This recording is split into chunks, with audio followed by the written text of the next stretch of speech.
I was about to post this a week ago, but I got distracted mid-writing and closed off Reddit. I'm sharing it here because it seems like the most legitimate subreddit for stuff like this.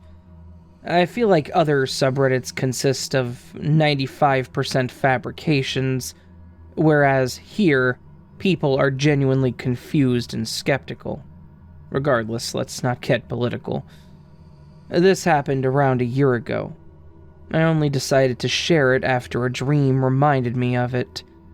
I'll go into as much detail as possible, because if someone could give me a possible explanation of what I saw, I would be put at peace. I was hanging out at a friend's house with a couple more friends, chatting and drinking some beer. Now, I know how it sounds drinking beer, so just bear with me. We didn't drink too much. I get slightly tipsy and we lay off for a couple of hours, and we do some other stuff. I stop drinking completely at 11 p.m. It is now approximately 4 a.m., and I'm already completely sober. It's time for us all to go home, so we all split up and everyone heads home. One dude lives in my direction, so we start walking together. Let me set the scene and describe my town and the walk home so you can visualize it. This neighborhood that we're walking in is sort of rural. There are no apartment buildings.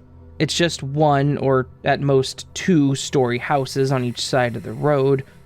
Every house has a stone or metal fence surrounding the garden, and the houses are tightly packed, so you have very good visibility of anyone that could be around you. There are occasional streetlights, but they're pretty old and most of them don't even work. The moonlight is illuminating everything pretty well, though. Now we're chatting on our way home, but most of the time we just walk in silence. It's not uncomfortable, and both of us are just tired and just want to get back home.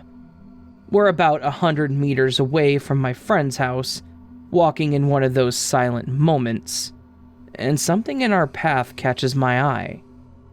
We don't slow our pace down at all. In these parts at this hour, you often see a wandering bandit or a drunkard, and the policy is just to pass them like you haven't seen them. So, I thought we were about to have one of those encounters. In front of us, maybe 30 meters away, is a shadow, smack dab in the middle of the road. A couple of things instantly don't make sense in my mind. The shadow stands still just enough for us to notice, and then it starts casually walking to the right as it reaches the sidewalk. It kind of disappears. Now, there are a lot of reasons why this kind of freaked me out. Firstly, at this hour, it's very quiet. There are no cars, no birds chirping, and I could hear someone's footsteps from a mile away. I heard no other footsteps, no doors opening or closing, nothing but our own footsteps. As soon as I realized that what was in front of us wasn't some other person, I looked around. No other person in sight, no open doors, no animals, no lights on, other than the streetlights. Also, the streetlight was further ahead and there were none behind us, and that shadow was very easy to notice. When we passed that spot later, our shadows were barely visible. At this point, I'm 95% sure that what I saw didn't make any sense, but I keep a poker face on and just pretend like nothing happened. I didn't mention anything to my friend at the moment because I didn't want to sound dumb or drunk. After all, what was I going to say? Hey, watch your step, bro, there's a shadow person in front of us. We pass the spot where the shadow was, walk a couple more feet, and my friend says, "Hey, did you see that?" I reply with, "Are we talking about the same thing?" He says, "I think so. And we continue in silence, almost just trying to figure it out in our brains. We reach his house and we split up. I joke, "Hey, watch out for that phantom," and he just laughs awkwardly. A couple of days later, we're going to hang out in the same house, and I pass by the same spot while walking to the house, and I stop for a minute to inspect the place. There are no windows or lights in any house or garden that could project that shadow in the middle of the road. I had a feeling that wouldn't be the case, but I confirmed it just in case we were being dumb. In the house, we share the story with our friends. We take turns sharing parts of it, sort of like we're both testing each other to see if we saw the same thing and to make sure the other person isn't just trolling. Of course, no one else believes us, so we just joke about it a bit, call it a phantom, and just have a laugh.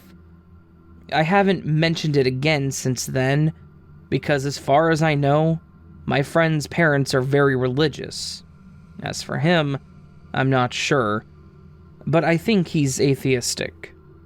Regardless, I'm playing it safe, and I don't plan on bringing it up again. What I was surprised to hear was that he had no idea what it could be either. He's a very scientific, no BS kind of guy, so I figured he would give some sort of hypothesis, even if it was wrong. Another thing I forgot to mention, sorry for being so unorganized. The shadow wasn't exactly a two-dimensional shadow on the road. It was in the middle of that, and a 3D silhouette, kind of like it couldn't make up its mind which dimension it wanted to be. I can't really explain it. Then again, it happened so long ago that my memory is a little foggy, so take that with a grain of salt. I've struggled to find any possible theory of what could have caused what we saw. It couldn't be our shadow. There was only one. Its base was coming out of nothing, and it stayed still and then moved to the side while we were walking in a straight line towards it. Also, it was very apparent, but when we reached the place, which is closer to the street lamp than we were, our shadows were much weaker. It couldn't have been a person. We got pretty close to it, and both of us saw the same thing. Also, no footsteps or doors opening for the person to just vanish. It couldn't have been a light in a window projecting someone's shadow.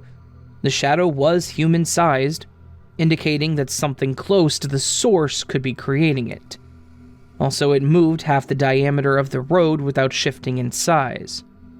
It couldn't have been a car passing behind us, as there literally was no noise pollution. We would have heard it. Also, the lighting did not change to indicate headlights. I'd be very happy if someone could give me a theory that could at least make a little bit of sense. I know physics can be weird, but I've never seen or heard anything like this.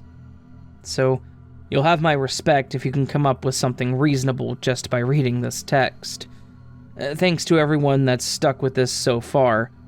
I decided that if I was about to share this, I might as well be as detailed as possible.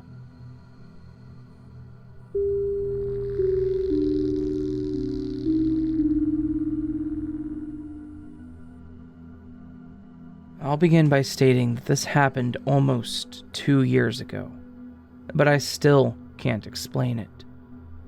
One evening, my partner and I were casually sat on the sofa, talking and watching some crap TV show. After some cuddling, we were in the mood, so decided to move things to the bedroom. After we'd finished the deed, she asked if I'd like something to eat, to which I replied, "Yeah, grab me a packet of crisps, please." And then she walked off. I sat up to grab my clothes when I felt an odd sensation of both deja vu and heightened anxiety for no apparent reason. I shrugged it off, got up, made a cup of tea, and then sat on the sofa again. The next thing I remember is waking up. It was broad daylight out, and I could hear people/kids out on the road, along with traffic going by, but I was still in my t-shirt and jeans from the night before. I looked at my bedside clock, but it had stopped at 2:44 a.m., despite having a new battery put in it roughly 3 weeks prior. I remembered that I had a Fitbit on my wrist, but upon pressing the little sensor, I realized the battery was completely dead. Not even the battery icon flashed up. It was totally flat. As I sat up, my partner woke up and stretched before saying good morning. She was also in her clothes. I noticed that my head felt extremely fuzzy, and it felt like I was lagging compared to the world around me. She noticed that I looked confused and asked what was wrong, to which I asked, do you remember actually going to bed last night? I'm kind of panicking because I don't. As I finished my sentence, she bolted up and went to check on her phone for the time while also visibly concerned. She couldn't find it, so I told her to check the living room. As I walked in, I realized that not only were the lamps still on, but the TV was also on and my partner's phone was on the arm of the sofa. She would always put it there when she wasn't using it. However, it was odd that she would have left it out there since she always brings it into the bedroom with her in case she gets an important phone call during the night. I took her phone with me to give it to her, but as I walked through the bedroom door, she said, "I'm worried. I can't remember either.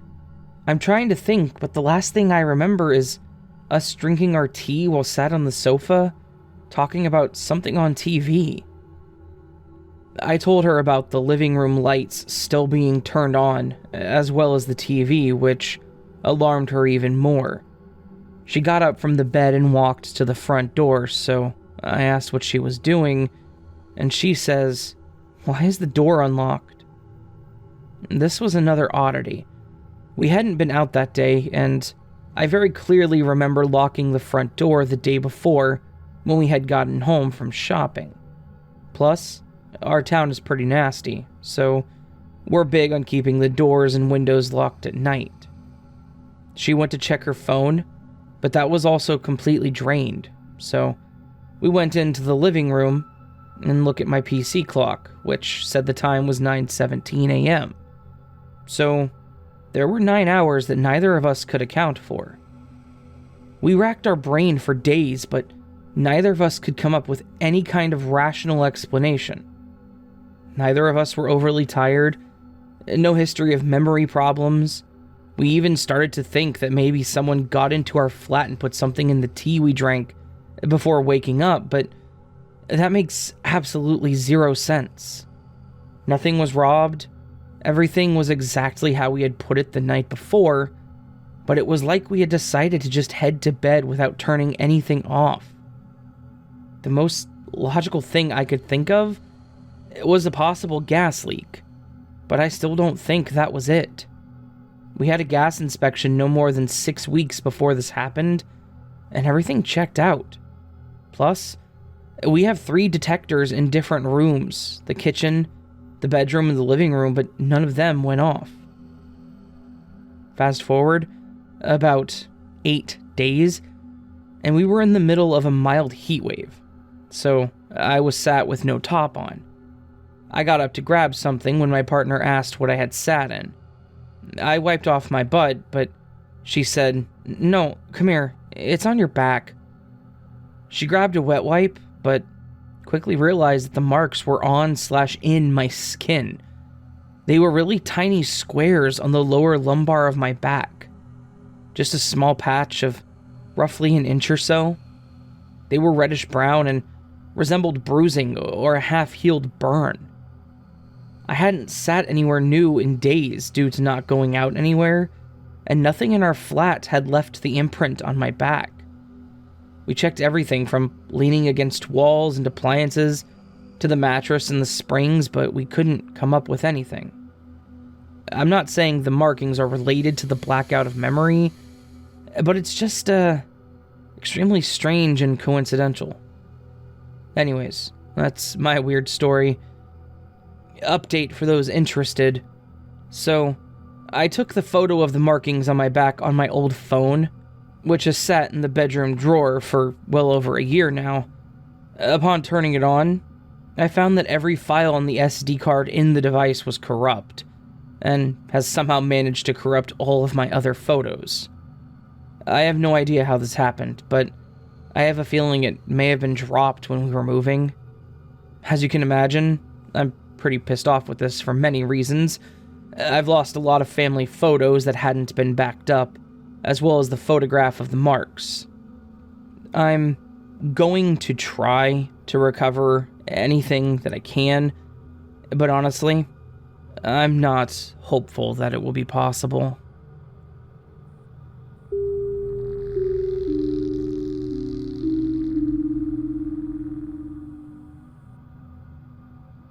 Every morning since last year, my department holds a meeting at 8 a.m. through WebEx instead of in person because of precautions due to COVID.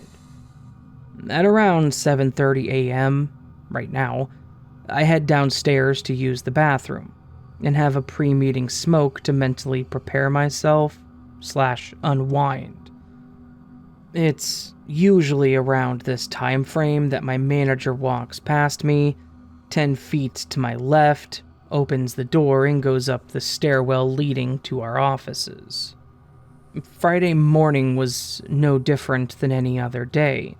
Everything was normal. Out of the corner of my eye, I see my manager walking in, so I walk toward him. I say, "Hey, good morning, Joe." He returns the greeting, says what's up. I take another drag and flick my cigarette so I could walk up with him. He opens the door, and as he does this, I take a couple of steps to grab my water bottle so I can walk in with him and pre-discuss the plan of the day. I stopped the door from closing completely, but when I walked in, he wasn't in sight. I started walking up the steps, 4 floors, and I stopped to hear if he's in the stairwell too, because I couldn't hear him. There was no sound. When I got to the top and into the office, his door was closed. I asked my coworker, "Hey, is Joe in there?"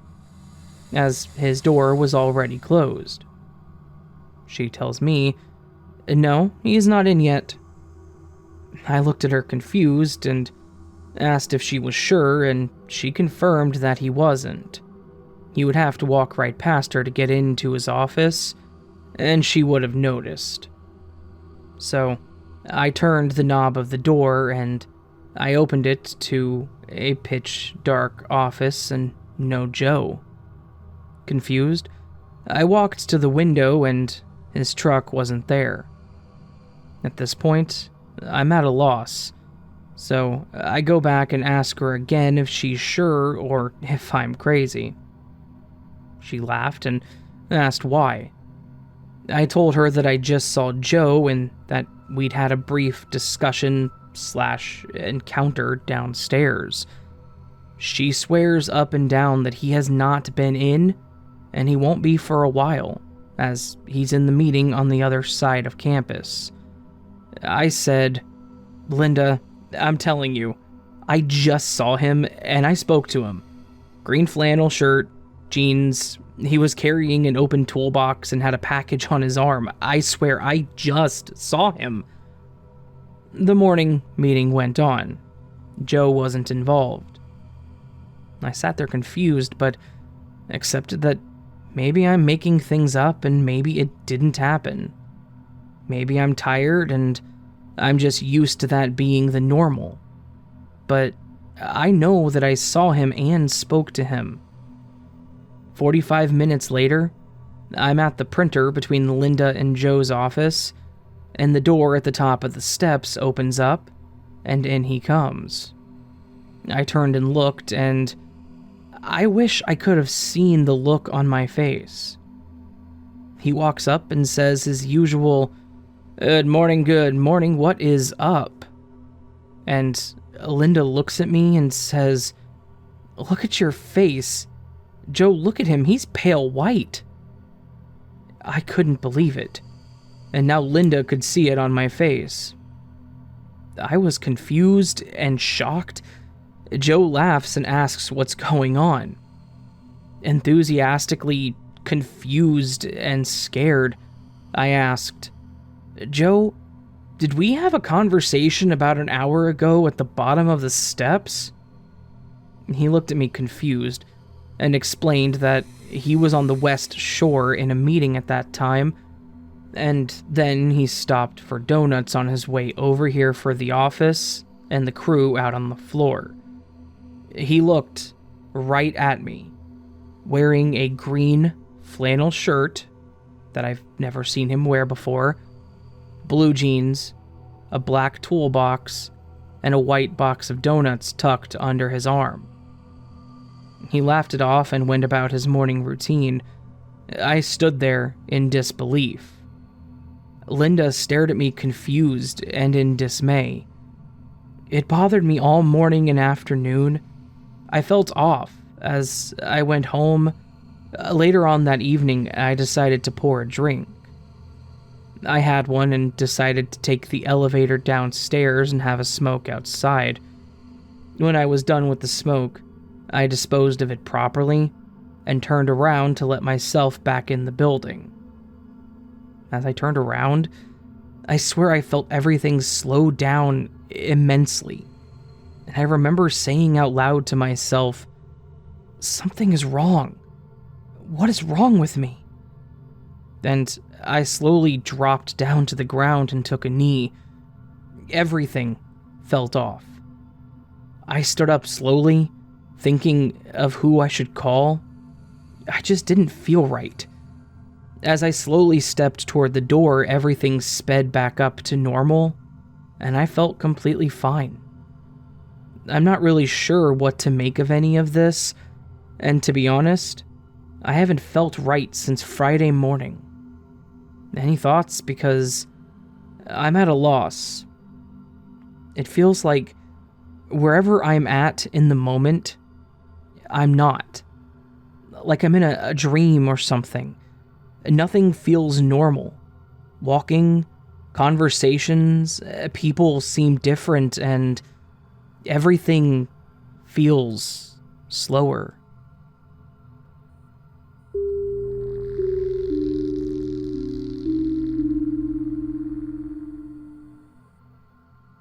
I'm originally from England, and I'm going to be a bit vague with this, but I was born and raised in Essex. When I hit my adult years, I was given the opportunity to come over to the US to further my education, and I took it. Long story short, I ended up getting married and have lived in the Chicago area ever since. I think that's enough backstory to really explain who I am, and why things were going on when this glitch took place. A few years ago, I decided that I wanted to take some time off and fly back overseas to visit my parents. It had been a while since I'd seen my hometown, and I figured it would be a nice way to spend a couple of weeks in the summer. Unfortunately, my husband couldn't take the time off from work, and we decided that we didn't want to take our 6-year-old son on an airplane to another country. But he was able to at least take the days off to take me to the airport and pick me up when I returned. On the day that I was supposed to leave, we ended up waking up late because our alarms seemingly didn't go off, and I was freaking out about the possibility of missing my flight. I remember that the whole morning was chaotic, and I felt like I was going crazy. Thankfully, I had taken the time the night before to pack and get my luggage in the car, so we didn't lose too much time, but I remember feeling like I was in a major panic the entire time. I remember checking my ticket, checking the departure time, and I recall that I had an hour and a half at most to get there and get through everything. Honestly, I was fairly upset. We had both set several alarms to make sure that I got up on time and didn't miss the flight. When we got to the airport, I remember him parking and getting my son out so that we could say goodbye before I actually went through security. But something felt really off. Again, I know that's vague, but I'll explain it the best I can. The minute I walked through the doors of the airport, the air felt heavier, and the overall mood felt solemn. It almost felt like time slowed down and like everyone that walked by was staring at me as they passed. I know that sounds really weird, but it's honestly the best way that I can explain what it was that happened. Something changed as soon as I walked in those doors, and I have no idea what it was or why it happened. Anyways, I get my luggage checked and everything all taken care of, and I'm rushing through the process so I can get through security as quickly as possible.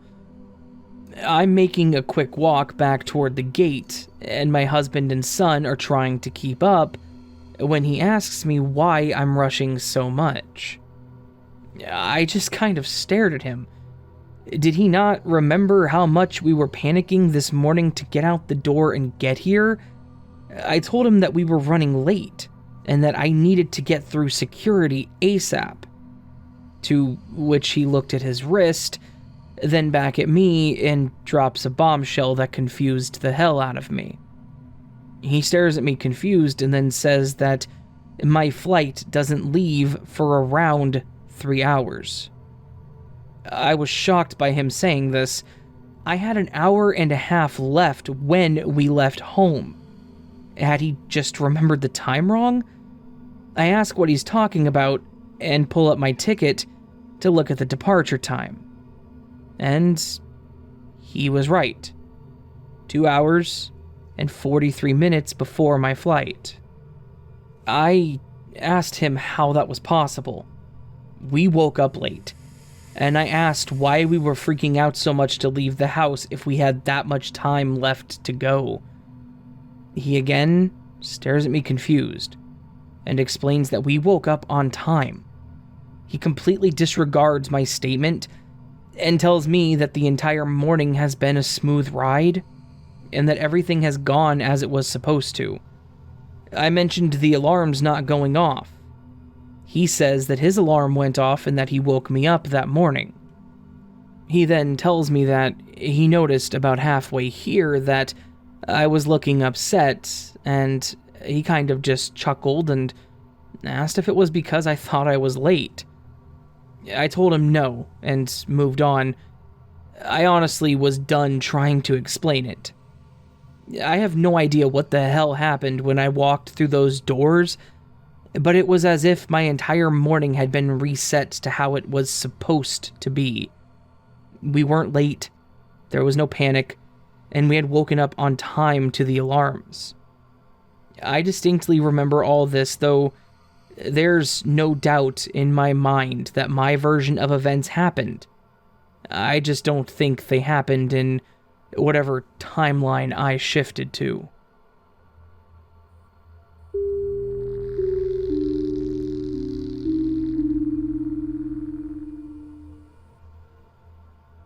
Three years ago, I arranged to meet with a Buddhist monk who held his own teaching practice for meditation. I was very anxious leading up to it, because this was totally out of my comfort zone. When I arrived, he bowed and immediately invited me to sit down in meditation for 10 minutes. Of course, we hadn't even greeted each other yet, so I'm way overthinking it.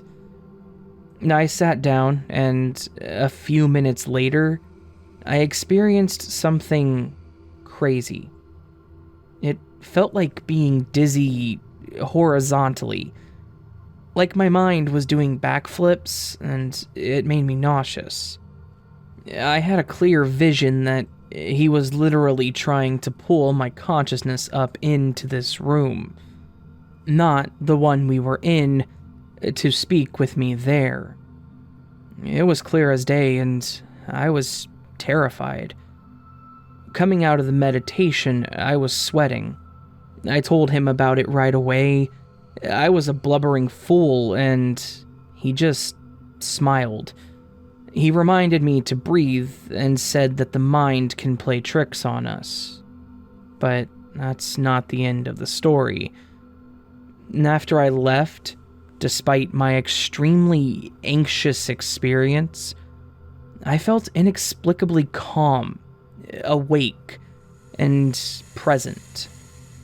It was a pleasant feeling, and I went to Ocean State Job Lot to pick up some things. As I was walking down an aisle, I made brief eye contact with an older man. My immediate feeling was that he knows. He sees me and he gets it. I guess what I meant was he was awake and aware too, and I could see it. So I walk around. I'm standing in the pasta aisle and he stops at the end and just starts talking. I don't even know what he's talking about at first, but I just listened. Any other day, I would have thought he was just a creep. Finally, my mind snapped into attention when he said something like, "Most people would have ignored me, so thank you. You know why I'm over here, right? 'Cause you get it. I saw it when you walked down that aisle." I felt like time freaking stood still. My heart was racing, but I still felt emotionally calm. He starts telling me that when he was a kid, his mom knew he had a gift when he approached a woman at the store and said, "It's a good thing your dog was in the front seat." Apparently, the woman told his mom that she'd been in an accident, and the dog would have died if she put him in the back seat as usual. And then he starts saying stuff about me that no one could ever have known. I like nature. I feel confident and alive outdoors. I'm a giver, but have a hard time receiving. People lean on me for support, and I take pride in this, but I hide my emotions from others and then resent that they're not there for me as much. That I'm independent and stubborn, on and on.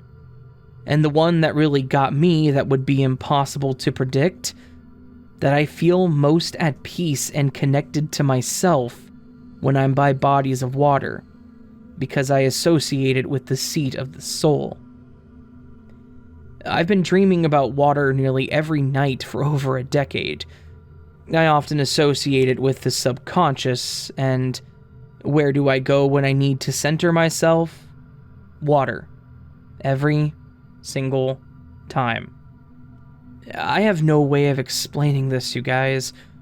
He left by saying something was going to happen to me. Of course, I panicked, but he said, "I can't tell you, but you're going to be very, very happy." All of this in the Ocean State Job Lot. I left literally dumbfounded, like almost in tears at this experience. But also, the very different state that I felt we were in, it didn't feel like everyday life. Everything stood still. And to top it off, he introduced himself as Joe Lasagna while we talked in the pasta aisle. Edit. I just want to add also that the experience made me realize that not only is our perception shaped by our thoughts, the world interacts with us differently based on how open we are and our mind state. I thoroughly believe, had I not been in whatever state that was, this wouldn't have happened. I don't know how I got there or how to get back, but I imagine what world of possibility would open up if I, or we, could.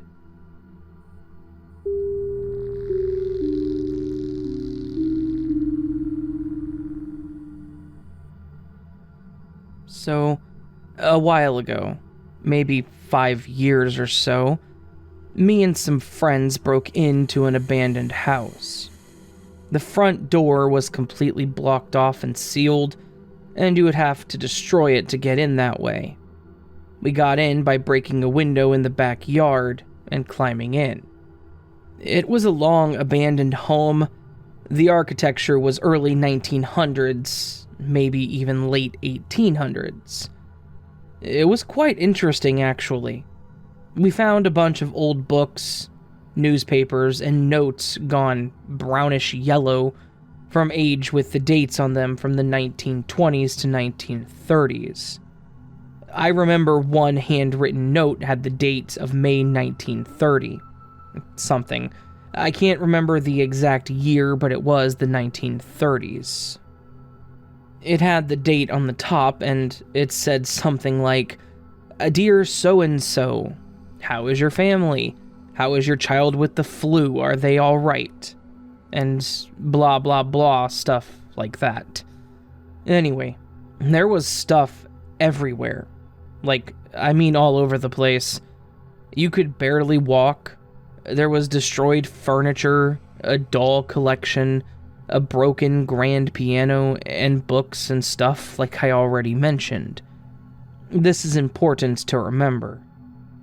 So, we went to explore the basement of this house, but we couldn't because the stairs leading down were destroyed. The first 2 steps from the top were there, and then a giant gap. Then the very last step before the bottom. The stairs, or what was left of them, were old and crappy looking. They were cracked, dark brown, and moldy. So, we said screw it, and we left. The next day, we went back with another friend, and this time there was a ladder laid flat over the giant gap in the stairs, with the rungs acting like makeshift steps. We thought this was a little weird, but figured that someone else must have come in when we weren't there and laid the ladder over the gap to get to the basement. We ended up climbing down the ladder and exploring ourselves. After that, we left. The next day, for some reason, we went back again.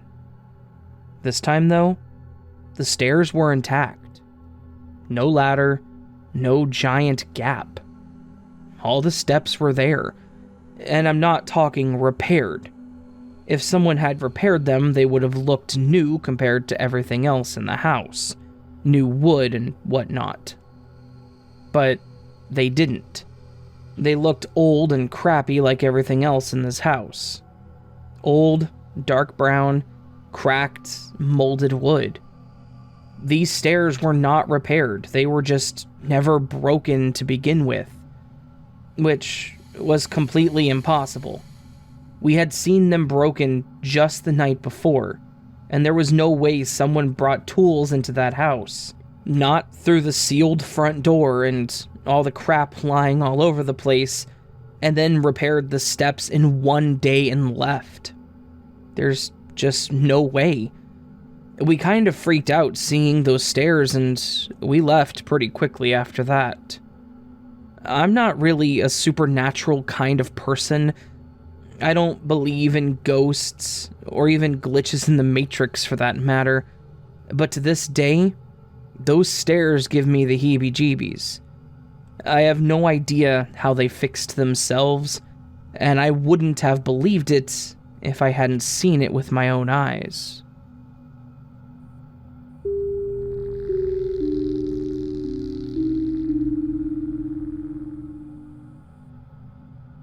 I still remember this situation, plain as day. I was working as an assistant manager to the Foot Locker in downtown Pittsburgh on 5th Avenue. My boss at the time, we'll just call him E, It was a downright a-hole. Not only to myself, but to the rest of our crew as well. The threat of termination hung over our heads at his whim, and he would snarkily remind us of that often. The details about his personality quirks won't matter to the crux of this story, except to reinforce why our nervousness and unease eventually denigrated into my coworkers, and I, frantically searching our brains for answers. That day, the manager, E, was off work. However, he still made sure to leave an abrasive, passive-aggressive note in his absence, informing us that he would be inspecting the store thoroughly the next day. What a guy, thinking of us on his day off. But enough about E. The only associate working with me that day was the other assistant manager, Derek. Same as my name, but spelled differently. He was always a trustworthy employee, someone I had worked with for over a year without ever questioning his ethics or loyalty for a second. We were always close-knit, and people around the district referred to us as the Derricks or the Derry, or whatever goofy phrase they could conjure up to make fun of us in a peer-to-peer way. I attended his wedding, and held his child when she was first born. Needless to say, we trusted each other fully. These character details serve to only reject any theories that Derek had a hand in the glitch. I can assure you with 100% certainty that he took no part in whatever this glitch actually was. The weirdness started when the store was 30 minutes from closing. I pulled the extra drawer to count it early, so we could dedicate as much time as possible to cleaning, organizing, and unpacking shipments. While pulling the drawer, I also grabbed the credit card slip from drawer 1 and noticed a crisp $100 bill amongst the rest of the money. I went to the back room and counted drawer 2, and then waited until all the customers were gone and pulled drawer 1. Strangely, I didn't see the $100 bill that I had just noticed 20 minutes beforehand. I asked Derek, and he said that he remembered the drawer containing the bill, had not rung anyone up since I saw it in the drawer, verified, and had not left the sales floor, removing the possibility that a customer reached into the drawer. Believe me, that's happened before. I endeavor to count the drawer as I normally would, hoping that my memories thus far had betrayed me. A quick count brought my fears back full force. $100 short. A second count, same result. Knowing that the money I was short was the $100 bill that had vanished, I searched the area around the registers. No luck. Desk area? Nope. Derek and I retraced both of our steps 10 times. Both of us volunteered to empty out our pockets in front of the other person, immediately, without leaving the direct vicinity, and proceeded to turn every pocket we had inside out. Even though neither of us thought the other was the thief, it still helps clear the mind and alleviate doubt. We searched for that damn $100 bill for almost 2 hours without stopping. Both of us were at the end of our swiftly fraying ropes, ready to just admit defeat and give up on the entire operation. This is when things got weird and the glitch occurred. I was sitting on a stool at the desk in the back room. I turned 45 degrees to talk to Derek about what he felt we should do regarding the drawer shortage. Before I could speak a word, the $100 bill appeared in front of me. It was about waist high, about 10 inches from my body. The bill could not have fallen from anywhere tangible, as it appeared in the middle of the aisleway, and no shelves were within 3 feet. Luckily, I was not alone in seeing this. Derek witnessed the entire glitch. We watched in confusion and awe as the $100 bill descended from its point of spontaneous origin all the way to the cold, hard ground below. Watching the bill fall, it seemed to be happening in slow motion, like watching one of those helicopter pods fall from a tree. When it finally reached the floor, Derek and I stared at each other in dead silence for a moment, neither of us knowing quite where to start. Was this a miracle? A glitch? Some type of trickster spirit just trying to enact a bit of torture on two employees? We both finished all of our tasks as fast as we possibly could, intent on leaving that store as soon as possible.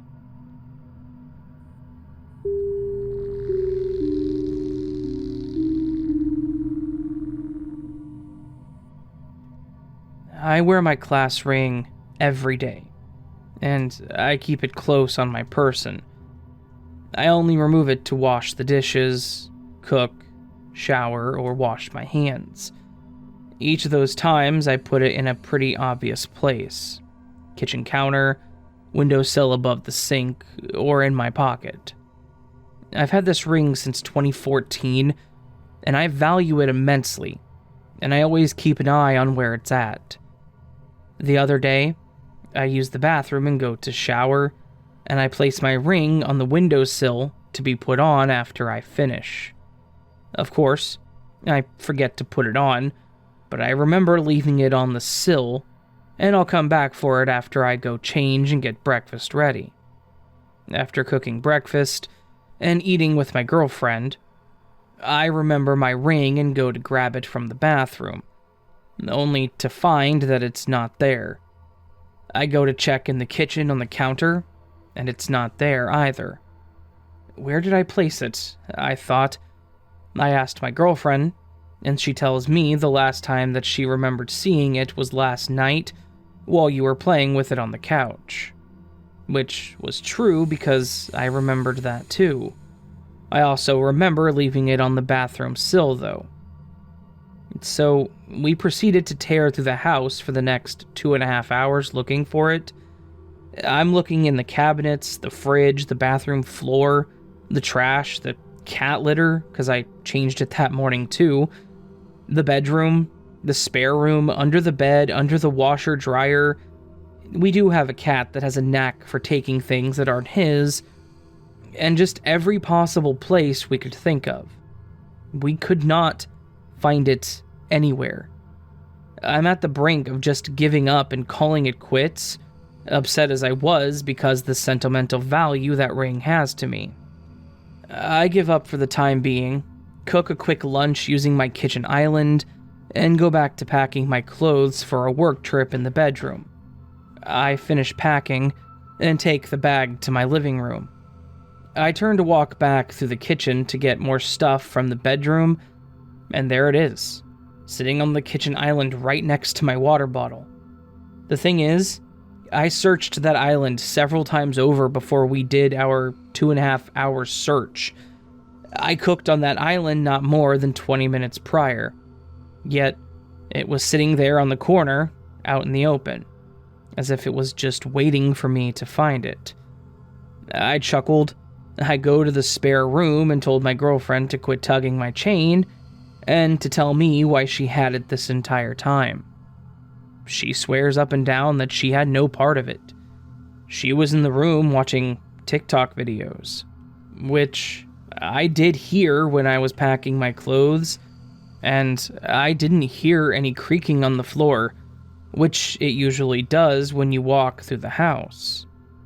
I tell her to give it a rest and just tell me the truth. And she swears on every fiber in her body that she did not put it there. You know, I honestly questioned myself for a moment, and I thought maybe I was dreaming the entire time. Did I honestly not see it there? Was that really my ring? I still think about it, and I have no possible idea as to how it ended up there. I believe in the supernatural, but I tend to be a rational person first, looking for causes before labeling it as a glitch or a supernatural encounter. This, though, I don't know what to call it, and it gives me chills typing about it, and knowing that I'll probably never know the reason of how it appeared on the island.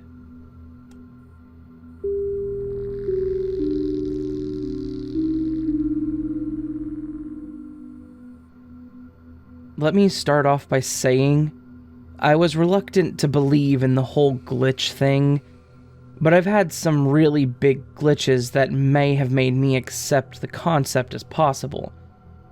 However, in my need to have some sanity, I can in some way dismiss them, because they were things that had some level of unsurety. Like, maybe I was misremembering or just didn't notice something, etc. But this one was a little different. I went to a convenience store on my break at work to get my usual energy drinks. I'm a creature of habit. The same kind every time. I only change if they're out of stock or have a new one that I haven't tried. So, I went to the refrigerated case and reached to grab 2 of the big ones that I always get, and then I pause, because I saw they had a new watermelon one. Awesome, I thought. I love watermelon. I picked up the can to read the label because I'm extremely allergic to most artificial sweeteners. I always check the labels of the new ones, and as I read it, I made a joke about the can being red and green. Very ironically festive colors. It was just after Christmas. I put the can directly under my arm and grabbed 2 of my regular ones, the big white cans, 1 in each hand, and then I walked directly to the register. I was second in line, but I was also the last. The guy in front of me paid, and then walked away. I walked up, put the 2 white cans I had in my hands down first, and then took the one out from under my arm and put it on the counter, and was shocked to the point of saying, "What the hell?" so loudly that I startled the cashier. It wasn't the same can. It wasn't even the watermelon one. It wasn't the new red and green sugar-free one. It was a black and blue low-carb one. Not even close. Not remotely close. Not only that the can was dirty and dented, it wasn't even cold. Sure, it was under my arm, but it was less than 2 or 3 minutes. Not enough time to make it not remotely cold. The cashier asked what was the matter. He saw the dirty, dented can and said, "Oh, it's okay. I'll wait if you want to get one that's not damaged." I said, no, that's okay. I'll just get these. I know exactly what I had. I never put the watermelon one down. It went directly under my arm. I read the damn label, examined the can. The colors are so drastically different anyways. Totally different flavors, and I hate the low-carb one. It's literally the only flavor that I dislike. Not only that, it was dirty and dented. I never would have gotten it, even if it was one I loved, and was the last one in the store. Besides, how was it not cold? The one I put under my arm, the watermelon one, was noticeably cold when I read it. I tried to debunk this, but I can't. I never put it down. I couldn't have mixed it up with my other flavors because they're white cans and the large size. This was black and blue and a small can. It was tightly held under my arm, and no one got within 6 feet of me. Social distancing and whatnot. I knew it was something bizarre, so I sat in the parking lot. I tried to post it to Facebook 3 times so that I would have a record of date, time, etc. But my phone kept crashing. I said, okay, refuse to forget or dismiss this. I'm not giving up. So I did a video log instead on the way back to work, so that the event was fresh and accurate. The other weird thing is that I felt it starting to slip away from my memory, like it was being erased. I would think that I need to share this with so-and-so, and then go to tell them, and forget what I wanted to tell them. After several times of this happening, I got pissed off. It felt like it was seriously being deleted. The anger triggered adrenaline, and it all came back in full, and thanks to my video that I had done moments after, I knew that I wasn't misremembering. I'll now have no issue remembering it because I told it to everyone and anyone, regardless of my fear of sounding crazy. And yes, I did actually have the watermelon flavor that was new. I went back the day after work to try to buy it again, and I was successful that time. Oddly enough, they didn't have any of the low-carb ones at all. So, I think this stuff happens all the time to people, and they just let the Matrix or universe auto-update their memories or something. Well, I have my auto-update shut off.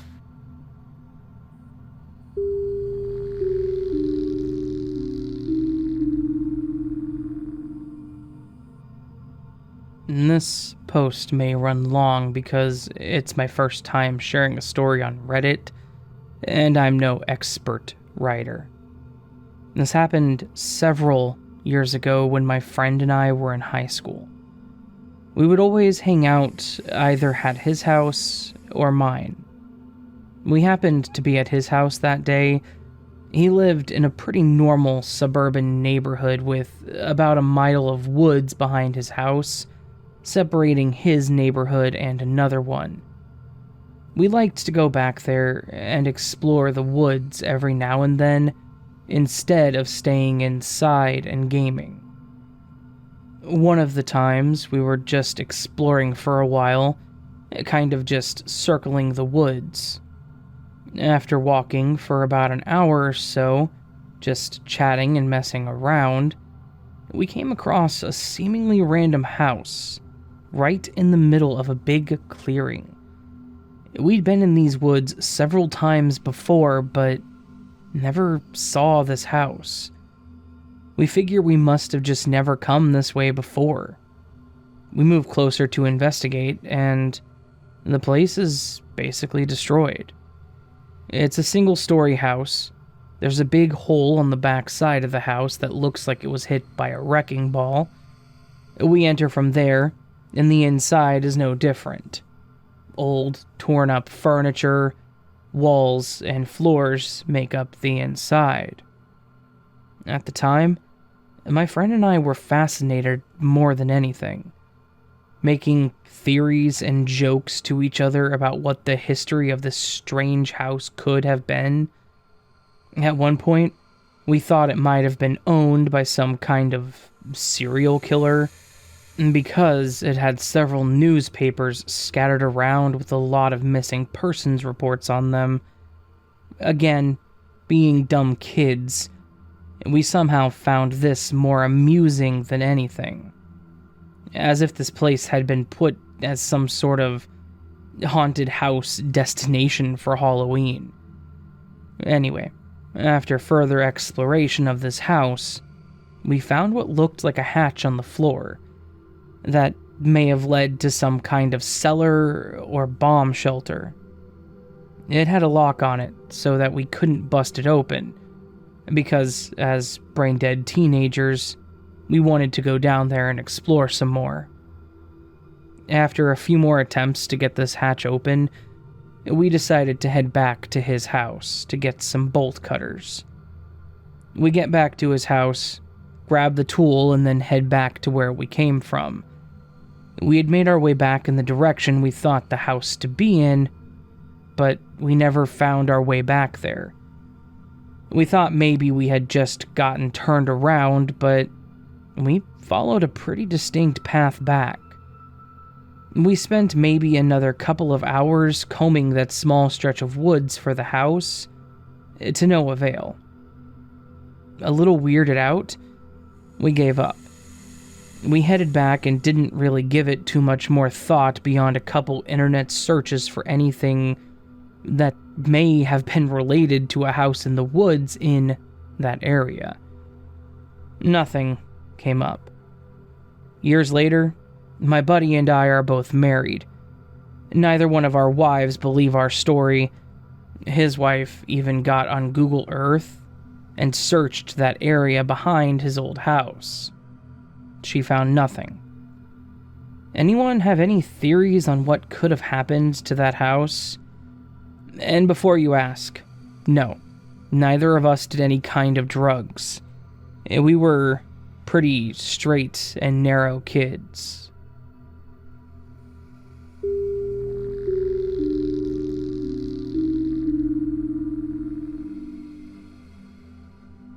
This happened yesterday, on the 20th of April 2021, but nobody believes me. But too many things don't add up. The story begins where I parked my car in the parking lot of my complex before 7 p.m. My neighbor says he saw the car parked there when he got home, also at 7 p.m. Now, I'm home from then all the way until around 3 p.m. when I wake up and walk to the liquor store. I usually walk because it's so close that it's faster than driving around. I then walk home. The entrance to my building has 2 ways, so I didn't see the parking lot that my car is parked in. At around 5:45 p.m., I go out to look for my car, and it's not there. I'm panicking, thinking someone stole it, so I start calling neighbors and family. Now here is where it gets interesting. It sounds as if I just drove my car to the liquor store, forgot that I drove it there, and then walked home. Then panicked when I saw it was gone out of the spot. Right? The thing is, my car is my baby, and I just got it, and I love cars. It is very unlikely that I walked right past my own car without noticing how gorgeous it is. Honestly, if you know me, you know that I adore this car.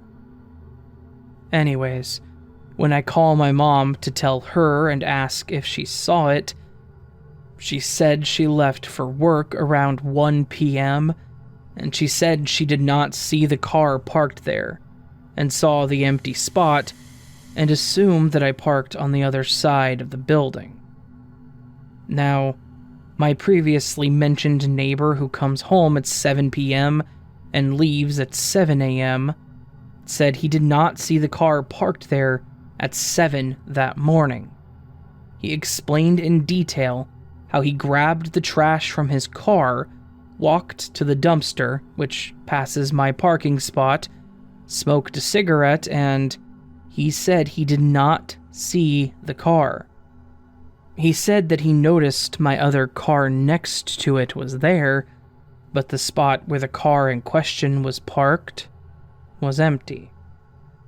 So, I have 2 people saying they did not see the car there on the morning afternoon of April 20th, and I don't remember driving it at all that day. But it gets better. So, I check the security footage this morning, and sure enough, I see my car parked in that spot the whole time. I even see my mom, who says she saw the spot empty, walk right past it to get into her car and drive away. Fast forward to the cameras, and it shows me driving the car, I presume to the liquor store, around 5 p.m. Fast forward more, and you see me walking out of the same entrance looking for my car, thinking it's missing, around 6 p.m.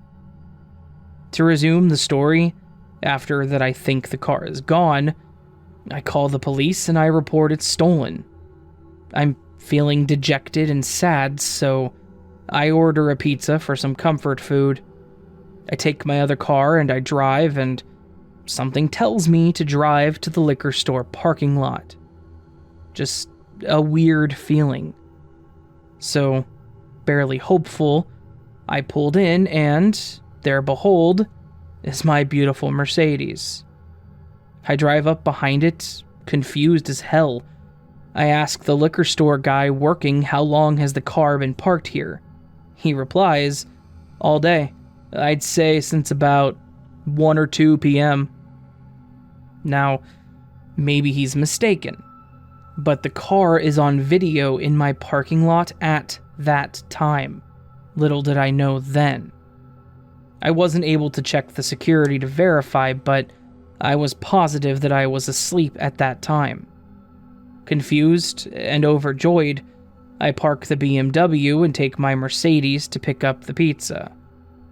So, maybe I lost my car, but there are 3 people saying they saw the car not where the footage shows. And let me mention, the car was in perfect condition, exactly how I left it. I'm still confused.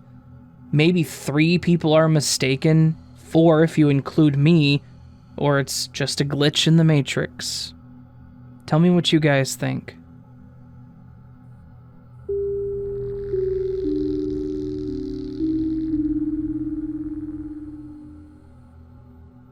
I'm a high school teacher, and several years ago, my husband and I took a weekend trip to San Antonio for one last getaway before the school year began.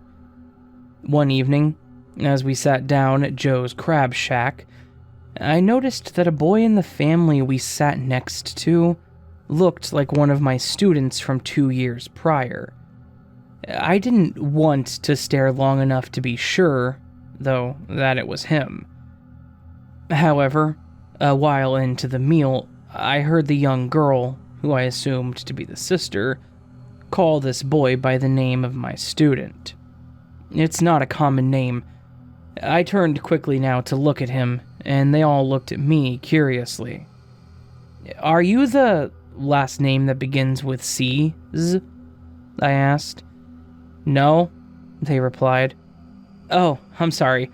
I said, "I just heard her say name that starts with K, and I taught a KC 2 years ago." "Oh," they cut in. "This is KC," the father said, pointing at the boy.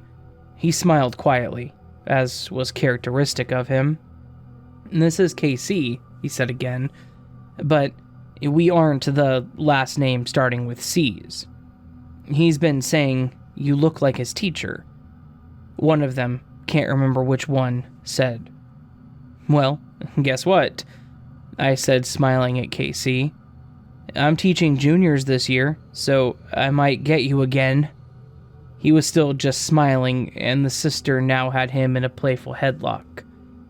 "I hope we don't get any bad notes home this year," the mother said. I told them that while I didn't remember Casey being a problem himself, he had been in one of my most hyper classes, and I might have sent a few notes home to many of the boys' parents that year. We then reviewed how crazy the class had been, and the student nodded in agreement when I laughingly mentioned the names of some of his classmates. So, that was that. And we said goodbye, and then they left. At the beginning of the school year, about a month after our trip, I did end up with a KC on my roster. On the first day of school, I mentioned seeing him on the Riverwalk. He said nothing until I mentioned it again, and then this time he said, "That wasn't me." I questioned him, not just that day, but for several days, because he stuck to his story. He had never been to the Riverwalk that summer. He even swore to God, and he never swore to God, he said. I emailed his mom just to make doubly sure, explaining that I knew it was a strange inquiry, but I had to put my mind to rest. She emailed me back and assured me that he was never in San Antonio that summer, and he had been taking care of his little sister while she, his mom, was at work the very evening I thought that I saw him. Also, she was white and had no husband, nor was there a male figure in Casey's life at this time. The Casey's parents I saw on Riverwalk were black, and the only sister Casey has is much younger than this girl on the Riverwalk. So, the mystery remains unsolved. Was it just a coincidence and there is another Casey who looks just like my Casey, and who has a teacher that looks just like me? Or did I cross into some parallel universe where KC was in San Antonio with a couple that wasn't his parents? Or did KC unknowingly bilocate? He said he was supposed to have been in San Antonio that very week with a good friend, but he didn't go. I'm afraid I may never know, but it's something to think about.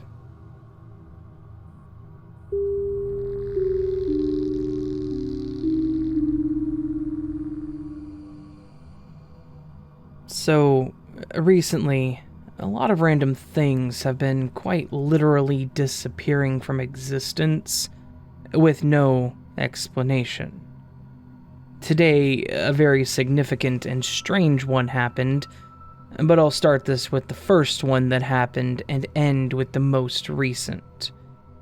A couple of weeks ago, me and my dad were picking up fast food for lunch. My mom wanted us to get food from a certain place that we didn't want, so we were getting a different kind of food. Yada yada. Basically, we were getting our food and going to eat in the car while we went to get my mom's. I requested a knife to cut my burger, and they gave us one. I then watched my dad sit the burger down on his lap, take the knife, and sit it on the wrapper, then reach across the car and hand it to me. I took it, and looked to find the knife so I could prepare my lunch. But there was no knife. Now, one would think it must have fallen somewhere, but it didn't. We ended up searching the whole area of the car, beneath the seats, the floor, everywhere, no knife. We just carried on, and I ate my burger without cutting it. Later that day, I was laying on my bed eating a chocolate bar. I noticed my phone was low on battery and rolled onto my side to reach for my charger cord, which was plugged into the wall next to me. However, as I grabbed the cord, I dropped my candy bar on the floor.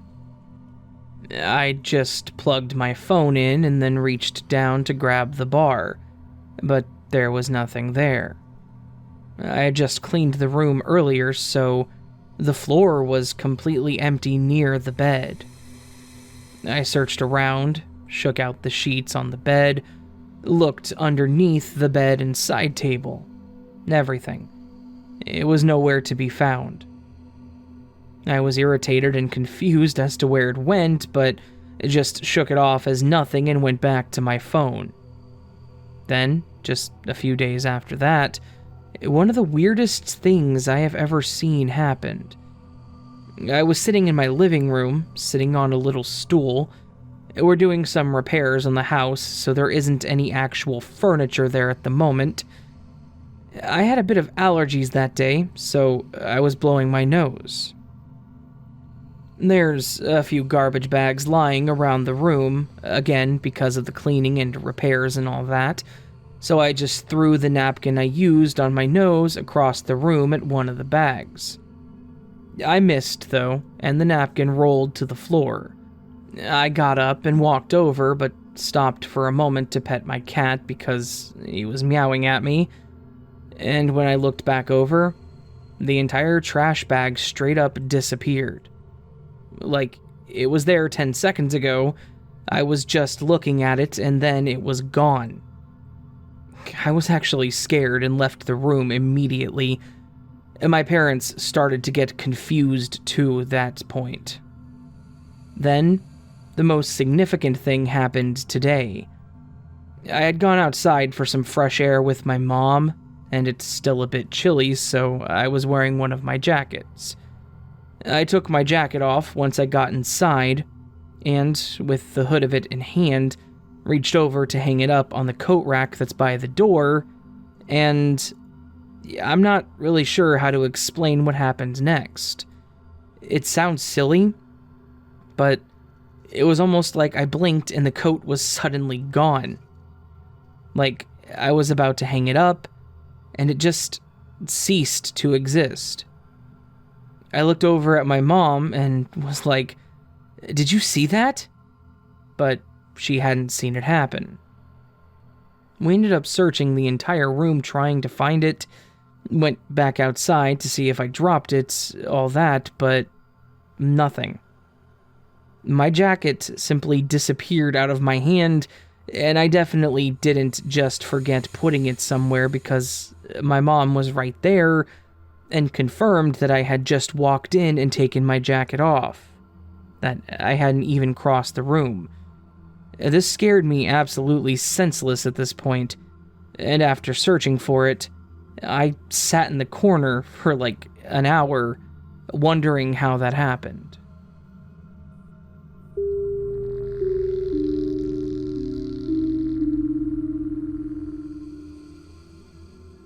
Okay, hi everyone.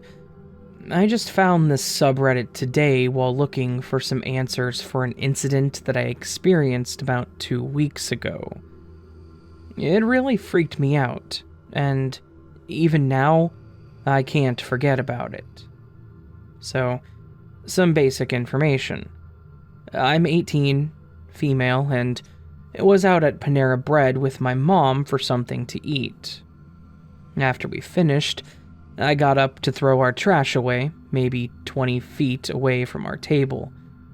I turned back while near the trash can and saw a young man staring directly at me, maybe 10 feet away. I had passed by just a few seconds before where he was standing, as it cut through the line to order, but I perhaps hadn't noticed someone there, or I hadn't seen him at all when I walked by to get to the trash bin. He looked out of place, as he was wearing a fancy dark blue trench coat, was quite tall, white, blondish, maybe late 20s with light-colored eyes. The area I'm from is mostly POC and not as well off as other areas. What kind of freaked me out was, as soon as I turned, his eyes were already on mine. They were really focused on just my eyes, and it seemed like he was maybe smiling under his face mask. It didn't feel like he was checking me out or anything, but just staring very precisely into my eyes. We held eye contact for about 3 seconds. It felt longer than they really were. I kept looking at him as I passed him and walked back to my table because he wouldn't break eye contact. Once I passed him, I turned to look at my mom at my table for a couple of seconds, and then turned back because I could feel him still looking. There was absolutely no one there. The door wasn't open or closing either. It was odd because he was second or third in line already, so why would he just leave? The doors were still shut, and everyone else was still in their place in line. I was confused, so I craned my neck and took a full survey of the whole place, which wasn't that big, and it was pretty easy from my place at the corner. I speed-walked further into the restaurant, checking every table, and even near the bathroom to see if he wandered to another part. But he was literally just not there. Trust me when I say that I looked everywhere in that tiny Panera Bread joint for almost 5 minutes. I even peeked out the huge glass windows/doors. I asked my mom if she saw some fancy-looking young guy waiting in line or walking around, but she said no, she hadn't noticed. I asked her if we could leave right away because I was spooked. I maybe would have just shrugged this off, but the way he looked into my eyes really bothered me. It was like he knew me, or knew something about me. I didn't recognize him at all. The long eye contact we made makes me so sure that he was actually there.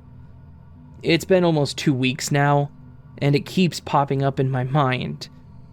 Right after it happened, I thought I was going a little crazy, and I still feel that way now. Anybody have any thoughts or input?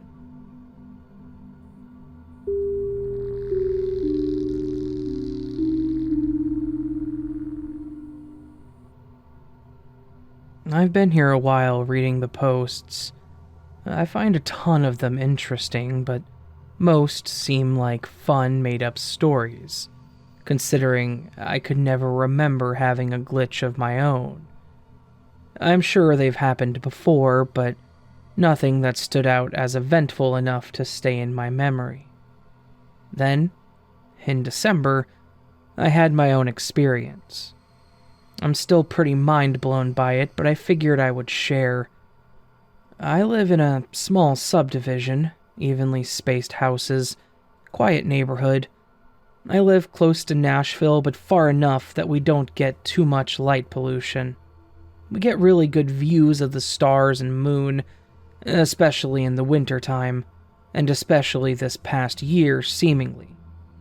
I was in my room playing my guitar when one of my friends texted me and asked, "Have you seen the moon today? You should check it out."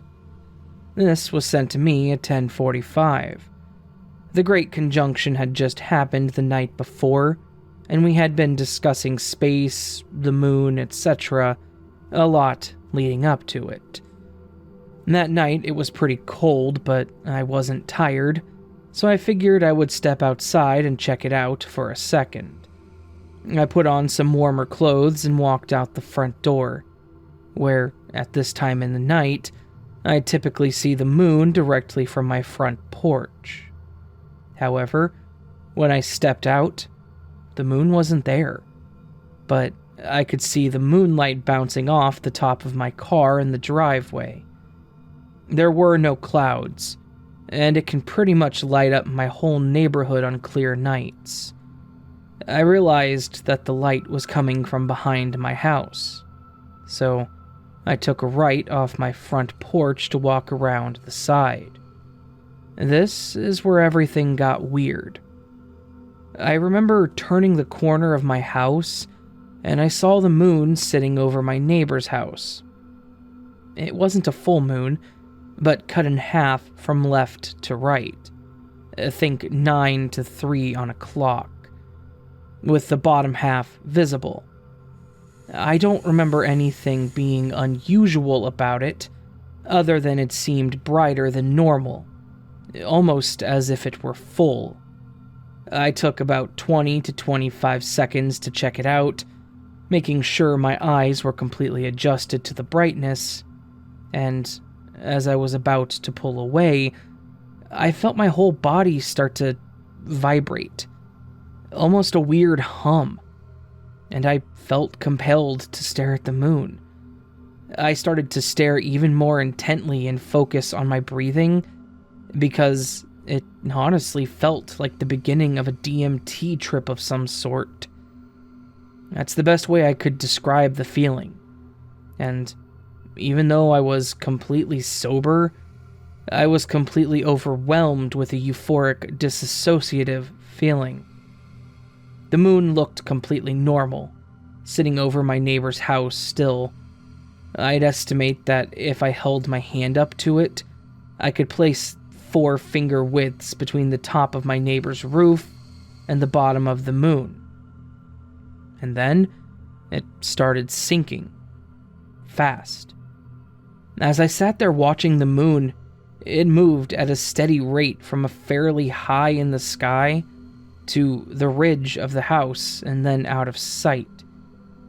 I was still frozen, confused by this out-of-nowhere natural trip feeling, and then watching the moon move almost sent me into a panic.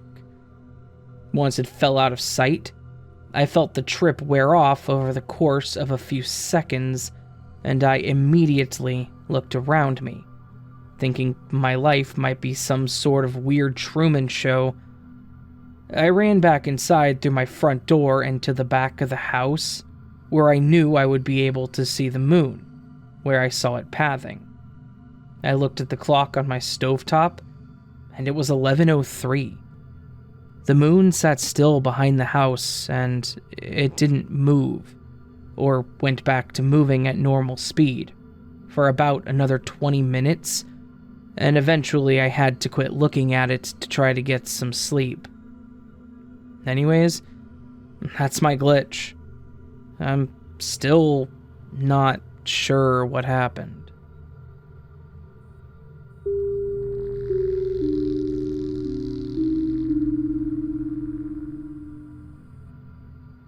This happened my junior year of high school, which was 2 years ago. To give a little bit of background, my school day went from 8 a.m. to 3 p.m. with 5 class periods in one day.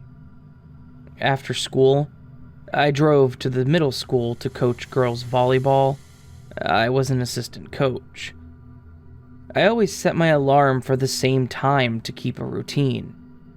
I was also the person that would not go to school without being in nice-looking clothing, so I never wore pajamas or anything.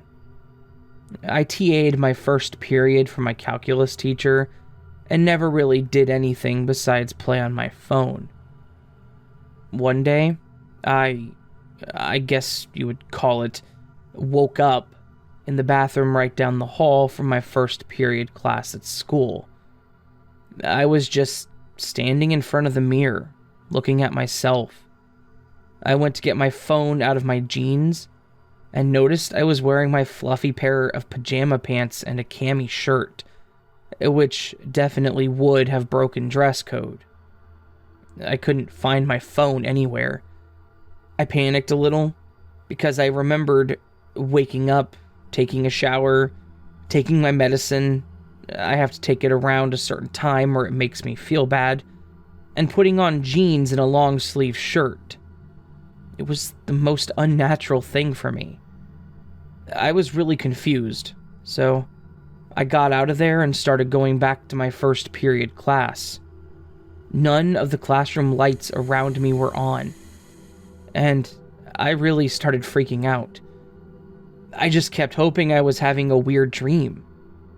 I got to my class, and my bag and phone were sitting on the TA desk. I checked my phone, and it was a little past 4:30. I looked and looked to find my keys, but I couldn't find them anywhere. I called my mom to ask her to come pick me up because my keys were gone, and she was confused because she thought I was already home because my car was in the driveway. She said she thought I'd gone to my room to sleep or something, so she came and got me, and sure enough, my car was parked in the driveway. My keys on the counter. I had literally no idea what happened. I looked at the online gradebook and it said I was there in all of my classes. I asked some of my friends what happened. Everyone I asked said they hadn't seen me since first period. I literally got so freaked out that I went to my guidance counselor, who got access to look at the security camera footage and looked through it with me. I was on the footage at the time and places that I should have been, just to get to my classes on time. So, I was on camera there, but nobody remembered me being there. The really weird thing was, I stopped being in the footage around fourth period wearing my jeans and a long sleeve shirt, and I had my backpack on. Then, the next time I was on it, I came out of the bathroom after school, which was on a completely different floor. I've never had anything like this, and it worried my mom, so she took me to a physician and they ran some tests, but nothing is wrong with me. It's never happened again. I don't drink, do any kind of drugs. I have depression and anxiety, which was discussed with my physician and therapist, but they don't believe that those would have done that. They had me fill out questionnaires to evaluate my mental state and give me a possible new diagnosis. But I came back as fine. I'm on antidepressants, so I function pretty normally. It was the most bizarre thing that has ever happened to me. There's no logical explanation that actually ends up working, and it's just so weird.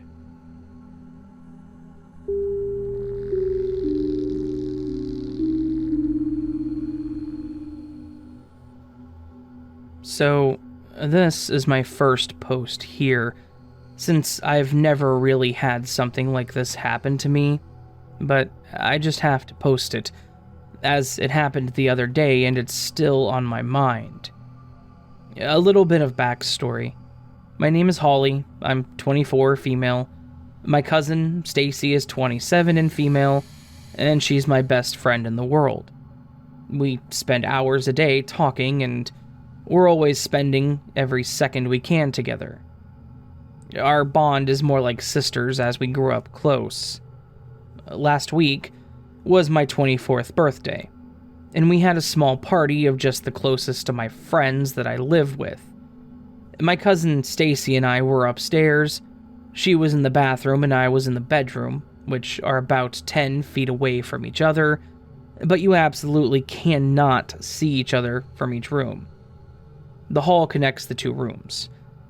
We were getting ready, doing our makeup and changing our clothing, whilst our other two friends, Connor and William, were downstairs with the music on shuffle having a chat, waiting on us.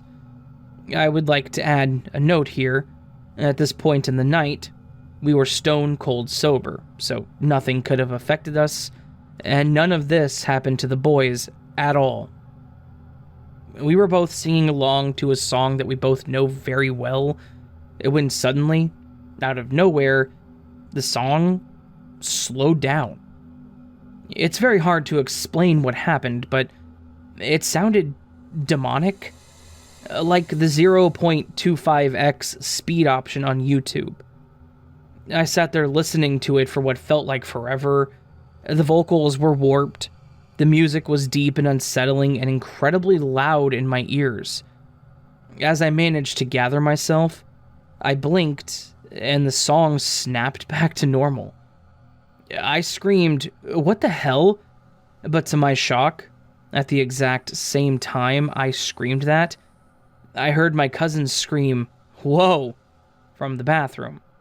And I looked into the hall to see William and Connor all of a sudden, just both standing there looking very confused and concerned at us, who then asked if we were okay. Me and Stacy both ran up to them and started shouting at them for messing with the music. Just a note, they're both quite the jokers, so this is something that they may do. However, when we said this to them, and they both saw how serious we were, they genuinely said they did nothing, and we all just looked at each other for a moment. Then, being skeptics and knowing them, me and Stacy still didn't believe them, so I went onto Spotify to see how they had done it. I was still thinking they were messing with us, only to find out that there isn't an option to do this on Spotify. Me and Stacy just sat there in disbelief over it for a solid 5 minutes, and then we ended up forgetting about it and enjoying our night. After a few hours of fun and playing on the PS4, and talking about memories that always came up when we were all younger together, we got back onto the subject of what had happened previously that night, and the boys were actually intrigued. They asked us what we heard, and at the exact same time, me and Stacy sang the exact same thing in the exact same way. At that point, everybody just went silent and looked around, hoping that someone had an answer for it, but alas, no one did. I don't know if there's a real explanation for this, or if it will just turn into another one of those memories, but something happened to me and my cousin that night. I'm not sure what, and I'm not sure that I'll ever be sure, and I guess I just have to be okay with that.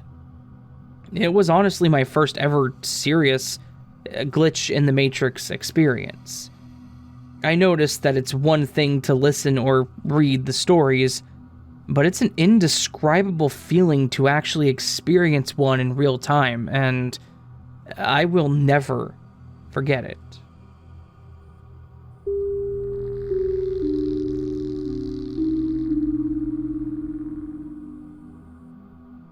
Broken security system, windstorm, and grape juice. I know, confusing and odd title, but bear with me. This glitch happened a few nights ago. I can explain away part of it, but the rest is more than a little strange. It had been exceptionally windy for the past few days, as the weather is set to cool down in southeast Texas. Windy enough that I saw a few doves try and take flight during the day, only to not be strong enough against the wind current and get carried backwards in the breeze, and then have to hunker down until the wind died down a little to take flight again. My house has a rather old security system that went into the house when it was built, so figure late 1980s. Needless to say, I've needed to replace it for a decade already. The house is fine, but the system is falling apart. Every so often, anywhere from every few days to months apart, the system will malfunction in a way where it registers a zone being breached when the system is armed, and I have to go shut it off, or the beeping of the keypad will drive me insane. Now to the glitch, now that the backstory is done. I'm downstairs after eating some leftovers for dinner. The Xbox is paused upstairs after playing some GTA Online. The alarm is armed with the silent prayer that it doesn't act up during the windstorm, causing the trees outside to beat my house like a set of bongos. And I decide to pour myself a glass of grape juice for dessert, since I forgot to go grocery shopping again and don't have ice cream. I'm pouring the glass, and I'm watching the cherry blossom tree in my backyard swaying, as if it's in a mosh pit at a heavy metal concert, making sure that my juice doesn't overflow from the glass out of the corner of my eye. When suddenly, the intermittent beeping of the alarm keypad snaps my view to it. I put down the bottle of juice and the cap and rush over to disarm the system. After disarming it, I check around downstairs and upstairs to make sure a window or door hasn't been opened or broken, noting that the keypads are both showing the ready lights flickering, telling me that a loose wire somewhere within the walls is, well, still loose. After making sure everything is okay as it could possibly be, I head back downstairs to drink my grape juice. As I descend towards the kitchen, I notice something that immediately makes the hair on the back of my neck stand up. Beyond the normal hum that the fridge makes, or the clock ticking in the living room, it's quiet. The wind just abruptly stopped. I mean, there's no wind at all. I look outside, and the trees aren't even swaying. The leaves in the ground are gone, and it's like there was never even a windstorm. I figure, oh well, maybe that was just the end of it, and just brush it off. I continue to the kitchen, and find that the big glass of juice I had poured minutes ago is now empty. The quantity of the juice poured is still missing, and the cap is screwed back on firmly. I don't mean that the juice in the cup was poured out or looked like it had been drank. I mean there's no trace of it ever being in the cup. There's a clean glass and a bottle of grape juice that is suspiciously 20 ounces lighter than it was 10 minutes ago, sitting on my counter. I've been trying to wrap my head around how this happened. I'm not on any drugs. Last time I had a drink of anything alcoholic was last month, and I was home alone last night. I triple-checked every last inch of that house to make sure there was nobody else here, and I still cannot fathom how I experienced this.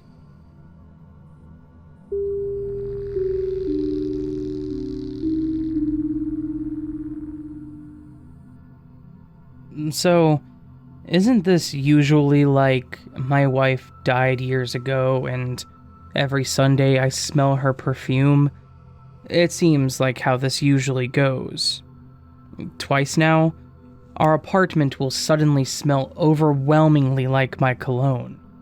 For about half an hour to an hour, and then it just vanishes as fast as it came. I'm not sure if it's paranormal or a glitch or whatever, but it's weird as hell and starting to get to me.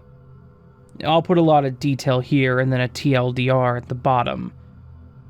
My girlfriend and I rent the entire basement of a house. 2 large bedrooms, we use one as our living room, a bathroom, and a hallway area between them all. Our roommate/landlord is almost never home, and only ever comes downstairs to either go out the garage or go into the laundry room at the bottom of the stairs. He hasn't been around any of the times this has happened. I wear only one kind of cologne. It's been my trademark scent for over 20 years, a Givenchy Xarius Rouge. It's not exactly common, and it has a very distinct scent. After I got COVID, one of the unfortunate side effects was a minor change in my sense of taste and smell that seems to be permanent now. Very little change overall, but specifically my favorite cologne now smells awful to me. Like it's rancid. At one point, I bought a new bottle because I thought the one I had gone bad, but the new bottle smells the same. Everyone else around me says it's still the same scent, so I keep it around because the women in my life love it. But I hardly wear it anymore because to me it smells awful, and now I have a near empty bottle and a brand new bottle. The first time it happened, the girlfriend and I were both in the bedroom with the door open. We're the only ones down here. Suddenly, there was a very strong smell. She says she didn't see me put the cologne on. I say I didn't. I get up and it's much stronger in the hallway and bathroom. The new bottle is on the dresser in the bedroom, but the old one is in the bathroom. Maybe it broke. I go find it. It's not broken, not wet, not leaking. It doesn't even smell strong on the bottle itself. The smell is cloyingly strong in the hallway. I go grab the new bottle completely intact, and also no indication of leakage or use. We both comment on the weirdness, and then just as fast as it came on, it's gone. There's no more smell. And it happened again just now, today. It is definitely my cologne. It smells strange and vaguely rancid to me, and woodsy and sexy to her. No question that it's Givenchy Xarius Rouge. It comes on strong, and all at once. It's much stronger in the hallway and bathroom, and it goes away just as fast, after 30 to 45 minutes or so, fading right now as I write this. I can't quite get my head around being haunted by my own ghost, so I really don't know what to make of this. Edit for clarification, when I said above that I hardly wear it anymore, I mean, like, at all. Since it smells bad to me now post-COVID, I've worn it maybe 3 times in the past 4 months. If that. Maybe 10 times over the past year. Maybe. Rounding way up there. And this isn't a lingering scent, is what I'm getting at here.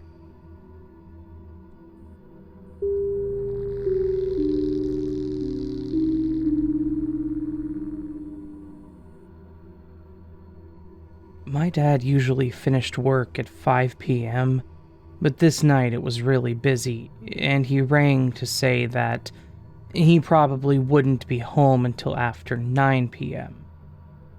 At around 7 p.m., I was inside our living room watching a football match with our dog, snuggled up on the couch. My sister was in the kitchen doing her homework.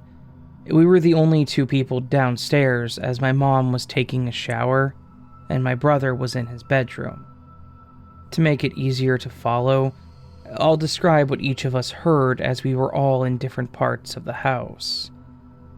Shortly after I hear a key enter the front door. Our door can only be opened with a key from the outside, and then the usual distinct sound of it opening.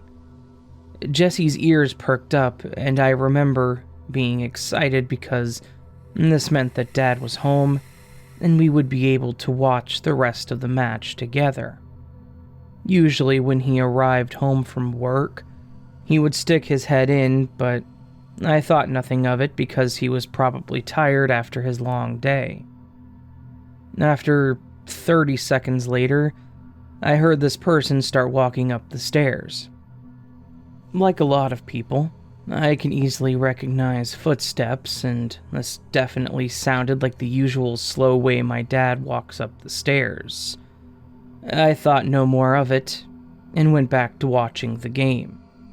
The stairs are in between the rooms where my sister and I both were, and she heard the same thing as well as the front door sounds. My mom, who is still in the bathroom, hears the same footsteps, and when they reach the top of the stairs, she too assumes they're my dad's. She shouts out, "Is that you, Niall?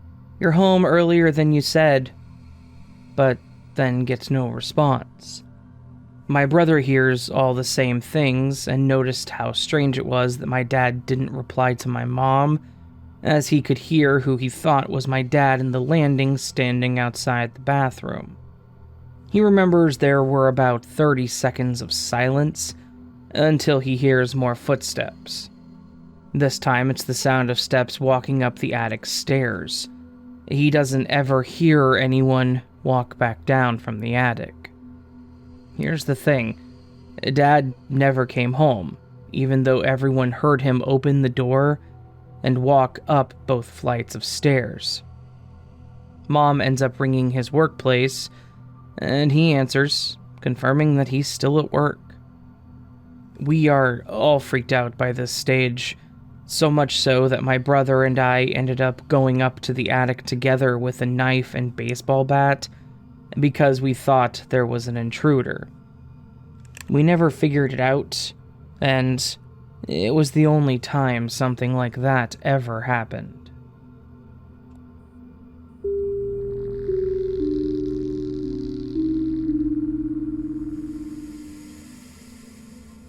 So, this just happened to me. I'm 22 and female, and I'm really confused. So, for a little background, over the first months of the panoramic, my mom and my stepfather, who I really consider my dad, decided to call it off. They're best friends and they really love each other, but the romantic love just kind of died over the years. So, for the past month, I've been living in the city in the same apartment I have lived in since I was 10, with my mom, and my stepdad is living on a house on the outside of the city. The house he's living in is a family house, and we've spent long periods of time here and all, but never lived here permanently since we've always had the apartment in the city. So, as I told you before, my parents are still best friends, and so we regularly come and visit him, and he's constantly going to the apartment when he needs to run errands in the city. So today, with my mom, we decided to come visit him.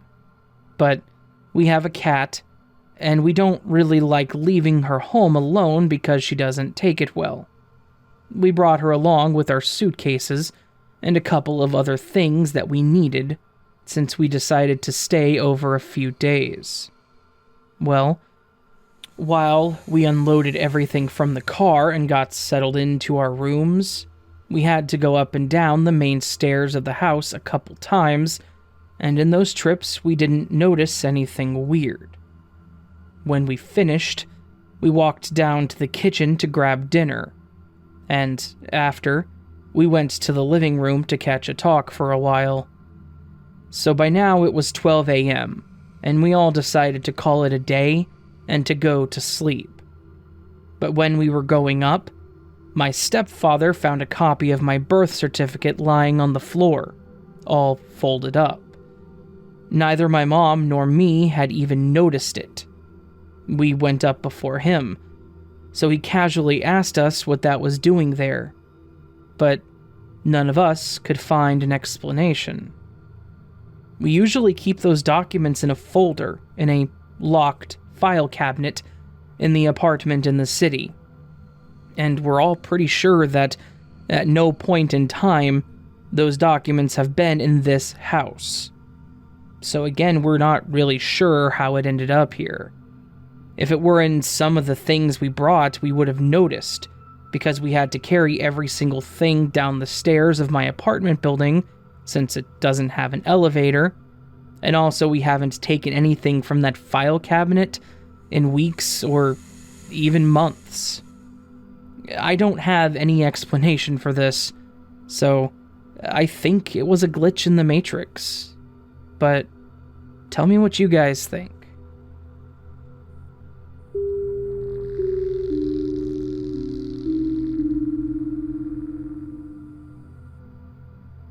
I did my undergraduate from Tamil Nadu in India.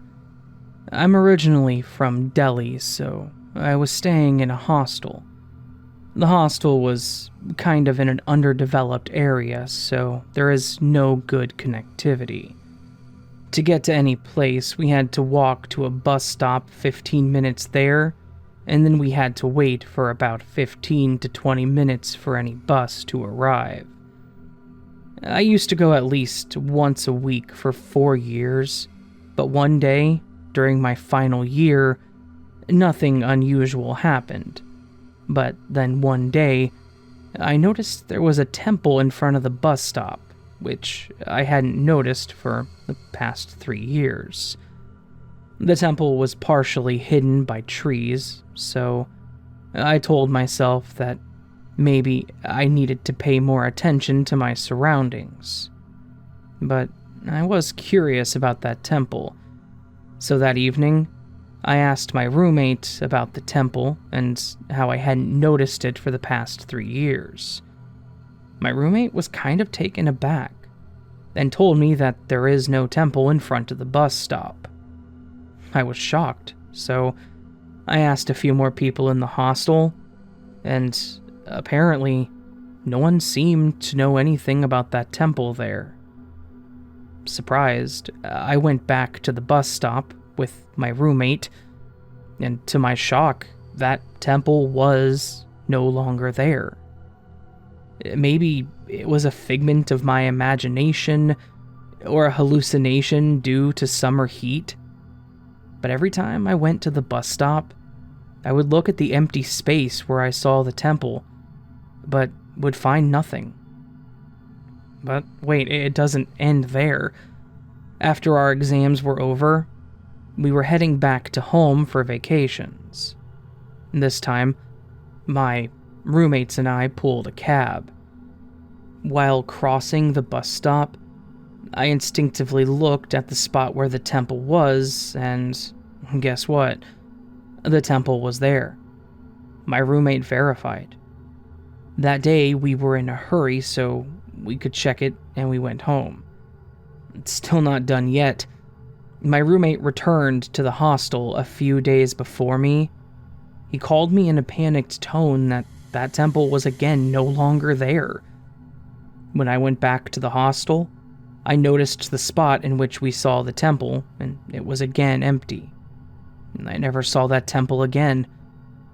Just to add, I called it a temple, but I'm not sure about that either. It has some features of a temple, like the design and the arch, but it was painted in light orange, not saffron, something I have never noticed before. Also, I didn't see any entrance. although I had only seen the part of the temple facing towards the bus stop, so I can't be sure about that.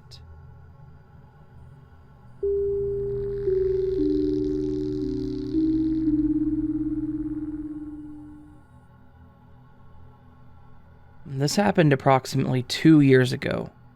I live alone while my husband works offshore. I have a dog named Jin who keeps me company at night. It was around 11 p.m. that day, and I had ordered food in after getting back from work. I rarely order in, so I wanted a special night for myself. As always, I decided to shower before eating. Jin was in the room, and he always sleeps by the bathroom door when I shower. So once I got inside the bathroom, I remembered the food that was on the table, which was easily accessible to Jin. I decided to send him outside the room until I finished eating, because he cannot be trusted with food packets. When we order food in, we don't let Jin in the room because he totally goes crazy over the smell of chicken and meat and starts barking unless we keep feeding him. This spoils the movie and food experience for us, and is the main reason I had decided to send him out in the first place. So, I stepped out of the bathroom and sent him out of the room. I live in a duplex with my in-laws. My room is not accessible from inside the house. It's a big room that has only one door to come in and go out. That door opens into the street with 2 feet of a gap. The compound wall is too low and anyone can climb inside, so I'm always extra careful. After I sent the dog out, I locked the doors completely. They're old double doors and can be kicked down easily. I live in a sketchy area, and you can't be too careful in India. So, I turned the key twice, locked the 2 deadbolts, and placed the key on the table. After I got back from the shower, I sat on the bed and played the movie and started eating. After some time, I heard a slight thud from under the bed. I didn't give it much thought. It's unusually quiet outside because when I send him out, Jin smells the food and keeps scratching at the door for some time. But there was nothing. Then I hear more shuffling under the bed and again felt a thud, like something was trying to get comfortable, and my heart stops. I look under the bed, and there is Jin, staring back at me. I froze. I didn't know what to think or do. How did he get in, and why was he so quiet today? Any other day, he would be sitting in front of me, drooling and barking. No such thing today. He's just quiet. He lies back down, and I go outside to double check because I was 1,000% sure that I had sent him outside and locked the door. I immediately called my husband because I was freaking out. We were both trying to come up with any explanation for this freak incident. So what could have caused this? This unmistakable glitch and sudden change in my dog's behavior.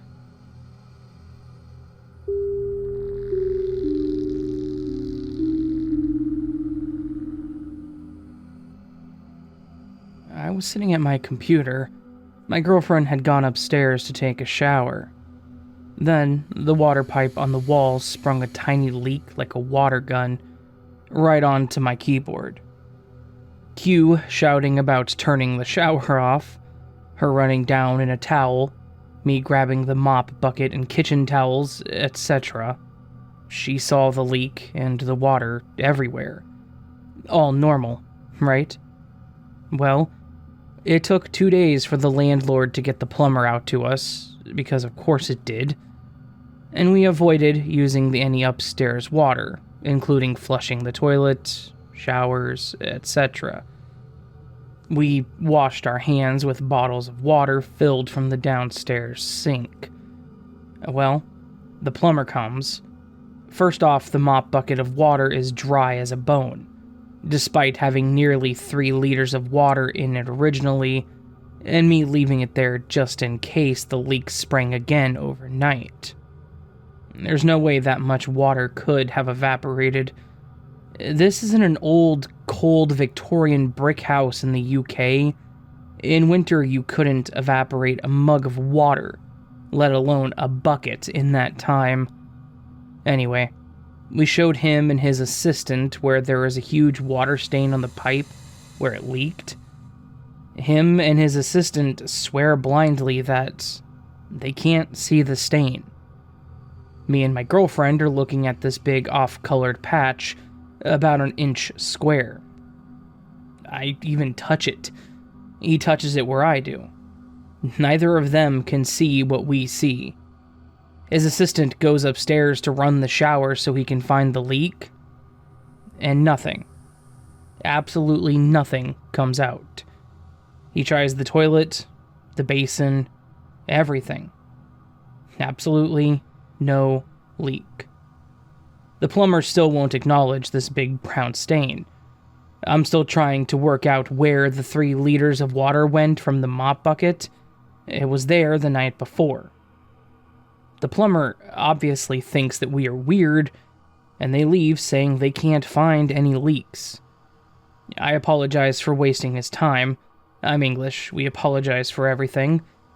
Me and my girlfriend show him out and say we will call if it comes back. We go back into the living room, and the brown stain on the pipe is completely gone. There's no evidence of there ever being a burst pipe. Me and my girlfriend still vividly remember this. I got soaked, my keyboard got soaked, some War Games minis I was painting and had on my desk got wet. It was a big deal to clean up. We had to keep the water away from the desktop on the floor. It happened, but there's no evidence of it. To my knowledge, metal pipes with a pinhole leak under high pressure don't just seal themselves. So, what the hell? Was this a glitch, or something else?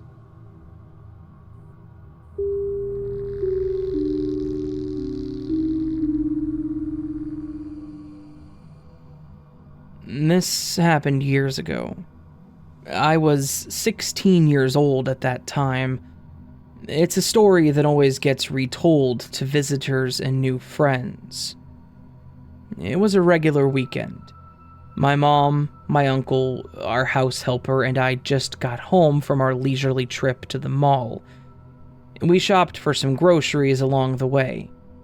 We rushed to get in the house to store all the groceries and make dinner, because it was already quite a late evening and we were hungry. After working together to organize all the groceries in the pantry and to cook food we would be having for dinner, we clean up and all gather in the living room.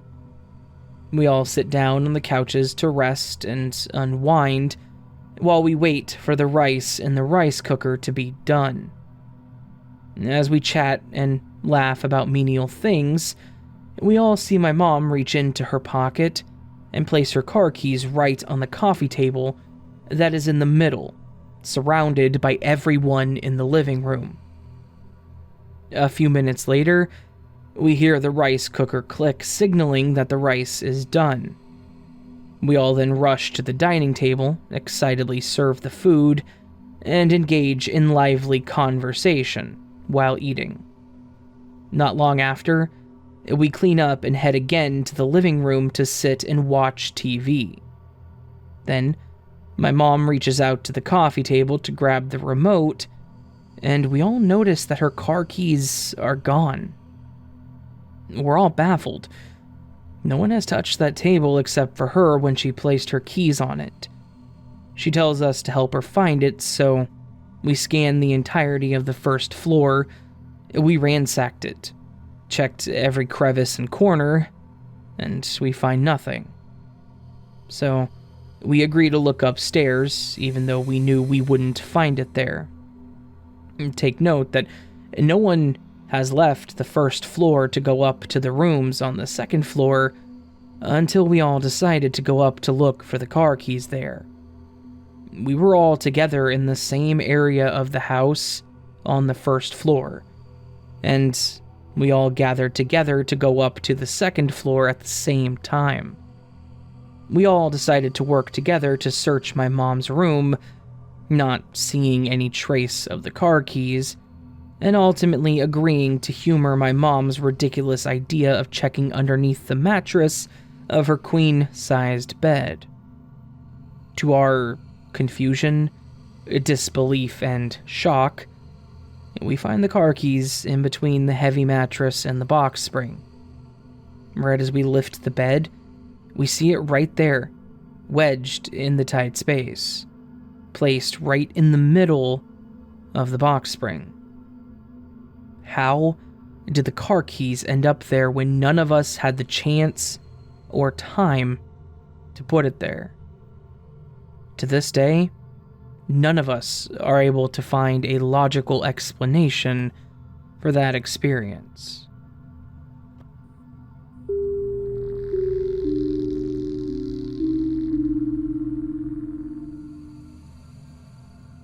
It's been nice not having to post here for a while. No significant glitches for almost a year now. As usual, look at my profile if you don't know all my crazy previous posts. The Harmon Road interconnect is all finished now, so even though I'm still in the place where it disappeared, at least it got built again. Almost exactly the way that I remember it, and the new Azure Road is great. Development around it is coming along nicely, even it does still feel weird every time I drive on it. The girlfriend and I have moved in together in the house off Azure, so it's part of my routine now. Anyways, moving right along. 4 days ago, as of this post, on the way home from some errands, the girlfriend wanted McDonald's. No problem, there's one a few blocks from our house. Standalone location, right next to a KFC. I've lived in this neighborhood off and on for over 11 years. I know this McDonald's. We pull into the shopping center. The sign on the street is there. There's no McDonald's. We drive into the parking lot. It isn't there. The KFC is there, but no McDonald's. We're laughing about it and decide that, well, maybe it closed. But, the whole building is gone. You can't see the KFC from the Walmart because the McDonald's is in the way. And now, you can see the KFC. That seems weird. We both comment on it. The sign is still up, so it must have been recent. Then we see a McDonald's sign on the Walmart. There wasn't one in this Walmart before. Well, that explains it. They opened one in the Walmart and closed the standalone store. No idea why the whole building had to come down, but whatever. We don't want to go into Walmart, so we leave. 2 days later, now 2 days ago, the girlfriend asks if I can stop at McDonald's on the way home from work. She has a thing for their fries dipped in chocolate shakes. I know there are more of you out there. I decide to brave going into Walmart so she can have hot fries and a non-melted shake, rather than stopping somewhere further away and going through the drive-thru. I take the Craig exit and head up Lozzie to the same shopping center we had been at 2 days before. And there is the standalone McDonald's. 2-lane drive-thru, right next to the KFC, where it's been for about a decade. And there is no McDonald's sign on the Walmart. Been there 2 days in a row now, so I guess that's cool. Anyways, hey Glitch, how you been? Sorry I disappeared between stories, but here we go again.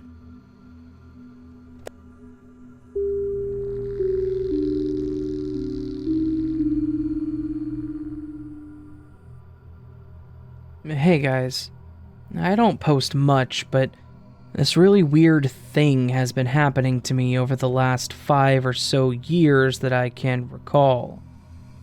I remember the first time it happened, and I sort of shrugged it off as a funny coincidence. I'm a published author. Nothing big, just short stories that you've probably never heard of. But, obviously, characters in my stories have to have names, right? Well, I always try to come up with original names. Nothing too weird, but sometimes names that I don't think are really even real names. Not last names, at least. But I don't write characters named Johnson or Roberts or things like that. It's just the way that I write. So, the first time this happened, I had written a story about a prison break. The main character in my story gave a last name that I had never heard of being a last name in my life. Not too long after that, though, I made a friend, and he had a slightly varied spelling of what I thought was the fictional name. Like I said, I shrugged it off, but I got a little more weirded out when it turned out he was a prison guard. But still a coincidence. Fine. I had written one with a side character who had ended his own life.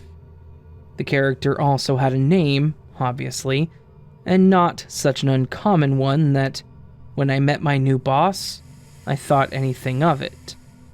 That is, until his untimely and self-inflicted passing some years later. I can think of this sort of phenomenon happening at least 10 times over the past 5 years. Coworkers, bosses, colleagues, volunteers I work with, people I meet and stick around in my life. So, when it happened again the other day, this time, a full name I had given a character I felt struck again. Is this just some kind of Bader-Meinhof frequency illusion kind of thing? Edit. Somebody in the comments said something about precognition, and it reminded me of this really weird thing that used to happen to me a lot. When I was younger, I would randomly think of an episode of a TV show or a movie, now more lately, and later in the day, or sometimes the next day, that exact episode would be on, or that movie would be on TV. It wouldn't be weird, except it happens very frequently, and you have to think how many movies there are on TV, or how many different episodes of a TV show it could have been. In my old house, it happened with SpongeBob a lot. Hundreds of episodes. But it was as if I was predicting the exact episode that would come on later in that day.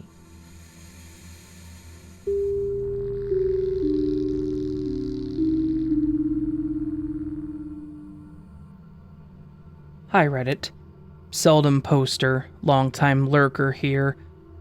I had the strangest experience today that I absolutely cannot fathom. I've tried every logical explanation, but I can't seem to wrap my mind around what happened to me this morning. Time stopped. I had visited a major city this morning with my boyfriend to check out one of my favorite museums. I had recently gotten a membership there as a present. As we were preparing to leave the hotel this morning, we decided to drive to a local coffee shop first. The GPS on his Android phone with Google Maps said it was a 21-minute drive. We began heading that direction and decided to recheck the GPS about 10 minutes in to see what was next.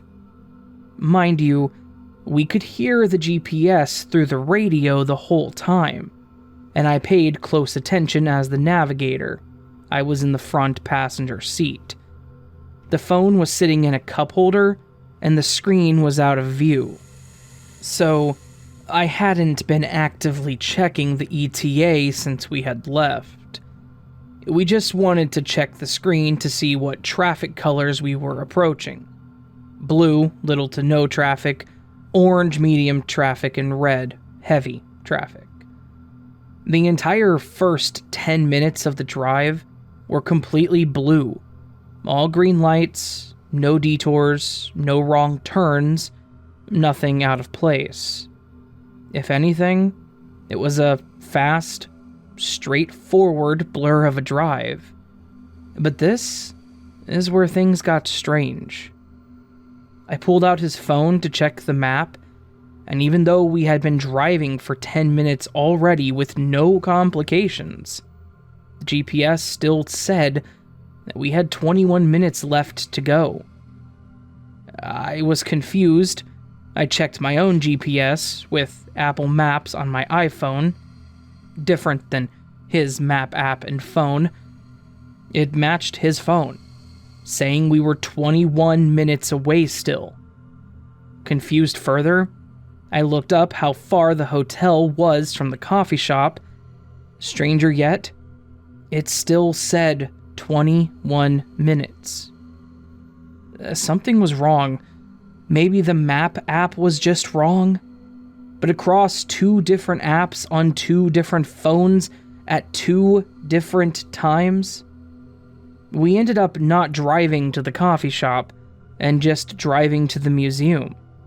But we had no explanation as to why we would be driving for 10 minutes and not be any closer. We then realized we didn't remember much of what was around us or what we had been doing or talking about before discovering that we had not made any progress in our journey. It was a straight road, and it was like we had never even left the hotel. Has anyone else ever experienced anything like this?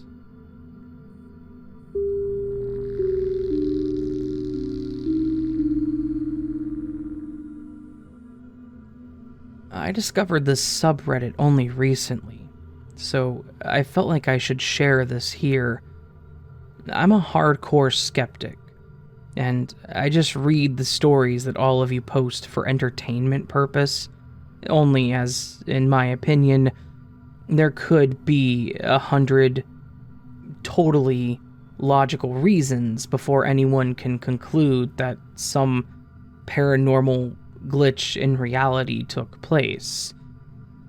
Something very odd happened a few years ago, and whenever I think about it, I just get uncomfortable as I'm not able to reason it out properly. I was gazing through my telescope. It was around 10:45 to 11 p.m. Whenever I do telescope gazing, I make my terrace pitch black so that I'm able to get a clear view. Anyways, I was completely alone. Everyone was downstairs. I had been there since 30 minutes or so, finding the perfect angle to view Jupiter. So I have different types of lenses that I keep interchanging. There's a 10mm, 20mm, and a 25mm. I keep all of them in a bag that lays beside me whenever I'm using the telescope. So yeah, my eye was in the eyepiece, and I was reaching out to the bag to take out another lens, but I wasn't able to get a hold of it. It was weird at first because I had been doing that for the prior 30 minutes. I came out of the telescope and tried to find my bag, but I wasn't able to. And this is the part that scared the crap out of me. And I kid you not, I'm getting goosebumps while writing this out. I was sort of sitting down, one knee on the ground, and trying to find the bag left and right. And at that exact moment, a lens fell in front of me, from my backside. I completely froze. It was as if someone had thrown it. I'm saying this because it wasn't like it rolled over and then came in front of me. It was literally like someone threw it and then it came bouncing. And I'm mentioning it specifically that it was thrown from behind, over my head, and it had force that conveys that someone threw it deliberately. Well, obviously, I had an adrenaline rush and I ran as fast as I could. I immediately bolted away and came sprinting downstairs. My heart was pounding. I was out of breath, but then I calmed myself down and started rationalizing it. And honestly, it's been 6 years since this happened, and I'm still not able to figure out how it happened. There was no one else. My entire family was downstairs. The door to the terrace was on my left. I would have known if anyone had entered. And to this day, whenever I set up my telescope, I always start thinking about this strange occurrence.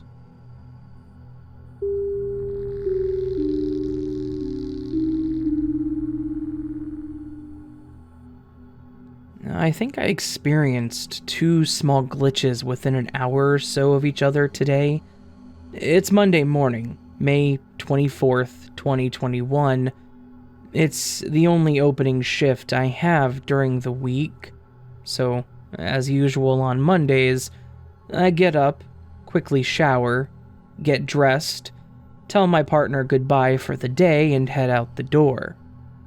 I like to treat myself to a beverage from a local coffee shop on Monday mornings, so I go to stop there, which, on the way over, I change the radio stations. Yes, sometimes I still listen to regular broadcast radio. Anyways, I change the station to a popular morning talk show since it's the only day I catch it on. Less than a minute later, I catch myself singing along to a song on the radio. Africa by Toto, if you're wondering. And I realize mid-line that I turned the station to my talk show. Why is music playing? I look over and my radio is on another station. The station it was on before I changed it. I definitely didn't change it back. Why would I? I felt stunned for a moment, trying to get my brain to remember me changing the station back, but no such memory came to mind. I change it back and forget about it during the rest of the drive. Sometime after I get to work, I go to put a new product on the shelf, but it needs price stickers printed and put on the product first. When going to the computer to print price stickers, I remember another product currently on the shelves that only half the inventory had stickers for. So, I decide to print the rest while I'm at it for the new product heading out. For reference, the new product is called Super Lemon, and the product I am just printing remaining stickers for is Blueberry. I decide to print the blueberry labels first, since I knew I would forget about them if I didn't do it right away. Because that isn't the new product I was going to put out. I print the blueberry labels, fold them up so I can put them in the box with the remaining unlabeled blueberry boxes. Then, I print out some Super Lemon labels. I grab both, head to the storage room, put the folded blueberry labels in the box with the product, and then head to the sales floor with the Super Lemon labels. I unpack the box of lemon, get the labels ready, and I noticed that I had the blueberry labels in my hand. Never been folded. I know I printed the blueberry labels first. I know I folded them immediately before I even printed out the lemon labels. How did they get reversed and switched? I know these two instances are mild and could have easy explanations, like maybe I did change the station back and just spaced out about it, or maybe I printed lemon first, but neither of those explanations feels right. I know what I did. Anyways, thanks for reading.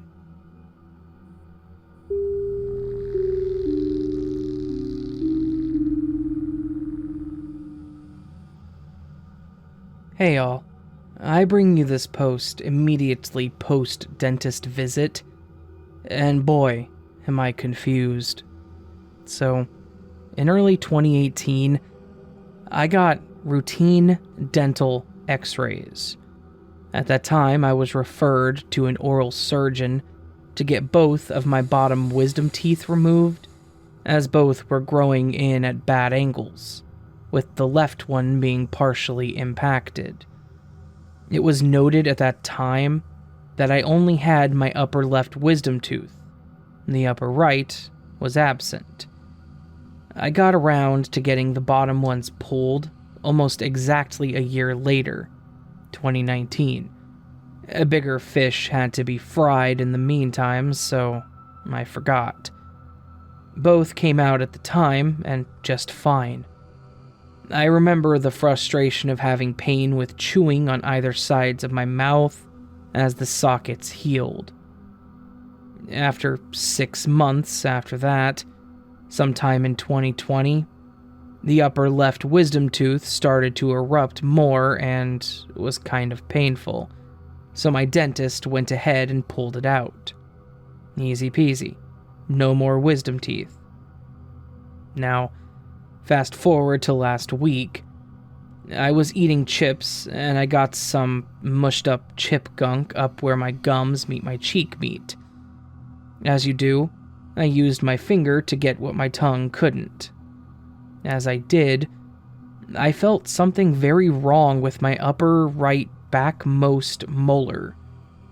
It was jutting out and it felt broken, or like it had a large hole in it. I made a dentist appointment for today. No big deal. When I get to the dentist, I tell them what's going on. They take some x-rays and the assistant tells me that it looks like it's my wisdom tooth. That's weird, I say. I thought I had all those taken out. The dentist comes in, takes a look, and confirms that it's my wisdom tooth, and that it's broken. I tell him that I thought I only had 3, and he says it might have just been way up there when my last x-rays were taken. Sure, okay, makes sense. I opt to have the tooth removed then and there, since it was mildly painful when I chewed. He put the numbing shots in, and told me to hang out for a minute while it set in. During this waiting period, I asked the assistant to see my last panoramic dental x-ray. She complied. Well, there were only 3 wisdom teeth in the picture, but they weren't the correct 3 wisdom teeth compared to what I thought to be true. Both of the top wisdom teeth were present and fully erupted. The bottom left was present and growing at an angle. The bottom right wasn't there at all. Now, I know that memory is fallible, but this was some BS. I'm more flabbergasted than anything, if maybe a bit annoyed that I had to get another tooth removed when I thought that I was done with the wisdom tooth thing. C'est la vie. Reality is weird.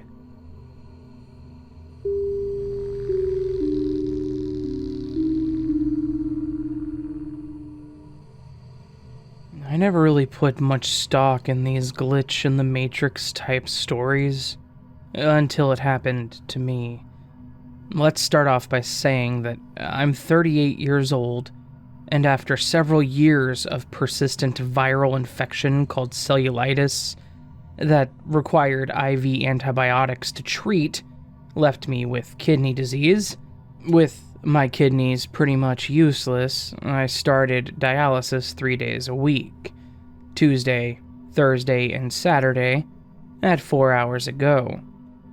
Treatment consists of being hooked up to a machine that pulls the blood from your body, cleans it with a combination of filters and chemicals, and then returned it to you via tandem catheter in the chest. On the day in question, I arrived at my usual time of 10:30, and after waiting in the waiting room, watching the last half hour of The Price is Right, I get called for the temperatures and weight check. After getting the all clear from the reception nurse, I head to my designated chair, lucky number 7, and sit down to be hooked up to the machine. As I get prepped, I chat with the nurse technician about this and that, and after she leaves me to my treatment, I plug in my cell phone and pull out my lunch bag from my duffel. Pulling a Capri Sun pouch from the chilled bag, I stick the straw in and take a couple of sips while swallowing the pills they normally give me, mainly vitamin D. I then put the pouch down on the built-in table attached to the armrest. Phone in hand and Bluetooth headphones on my head, I decide to watch a movie to pass the time. I load up the Prime Video app and choose Avengers Endgame for my library. The film begins with the decimation event, aka the blip, taking Hawkeye's family, and then switches to deep space and the rescue of Tony Stark and Nebula by Captain Marvel. Then, I blink a couple of times, and I have to keep my eyes closed because of a searing pain, almost like having lemon juice squirted into your eyes. After a few seconds of rubbing my eyelids with the back of my hand, the pain subsides, and I go back to the phone in my hand, only to see the credits are rolling. Thinking that I must have just touched the screen when my eyes closed, I move the timeline back to the beginning where I was and continue watching. Without looking away from the screen, I reach to my right to grab the juice pouch from the table, only to find it empty and flattened with all the juice sucked out of it, like I normally do. At this point, I'm very puzzled. I wondered if I fell asleep, which has been known to happen, especially during dialysis, but then what happened to my juice? I distinctly remember taking just enough to swallow a Tic Tac-sized pill, and what caused that pain when I blinked.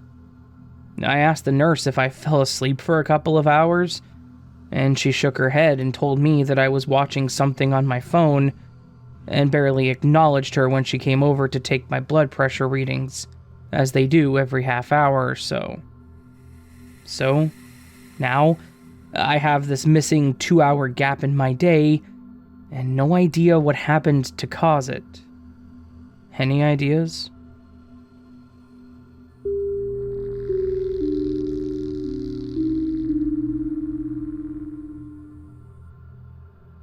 This happened many years ago in college, but I still remember it vividly as if it happened yesterday. To this day, I have zero explanation for what I witnessed. I had just finished a workout at my school's gym, and per my usual routine, I would go to the men's locker room and wash my hands before heading home. I go into the locker room and there's another kid that I don't know finishing up washing his hands and heading over to the wall-mounted hand dryer. I walk over to the sink and as I'm washing my hands, I casually just look up at the kid through the mirror. Something compels me to keep staring at him, and after a few seconds, I see his eyes turn white and roll up into his head, and he collapses onto the ground. I remember the smack of him hitting the ground vividly. I remember feeling the ground shake vividly. I even remember him wearing a white and red t-shirt with black sweatpants. I immediately run out of the locker room to the front desk of the weight room, which is literally 10 feet away, and inform 2 trainers, one male, one female, that some kid just passed out in the locker room. Instinctively, they bolt to the locker room even before I finish my sentence. I even remember thinking, is she allowed to go in there? I run in right behind them. The whole sequence of events from when the kid hit the ground, really hard, I must emphasize, and when the trainers and I ran back to the locker room was less than 10 seconds. To my complete shock, as we storm into the locker room, he is standing there, drying off his hands as if nothing happened. It didn't look like he was getting up, he was standing there normally, as if he had been doing so for the past 15 seconds. The trainers, looking confused as hell, it's a small locker room so they could see that no one was passed out in there, look at me and I run up to the kid. "Dude, you just passed out. I saw you." No, I didn't." "Yes, you did." No, I didn't." "I saw you did. Like, did you forget or something?" At that point, the trainers step in and start asking him questions. I, completely confused, befuddled, and embarrassed, skulk out of there and just walk home. I didn't sleep, replaying the event over and over again, trying to understand what I saw. I thought maybe it was a prank of sorts, but even then, for him to get up so fast would have been tough. He was not athletic looking at all, and the way he hit the ground did not appear acted or planned. Furthermore, this was solid concrete flooring. I would think it would be impossible to fake a fall like that with such a loud impact and not be injured. Anyways, to this day, I have no explanation, other than I must have somehow stepped into an alternate dimension where this kid had a seizure or something, and when I stepped out of that locker room, I snapped back into ours.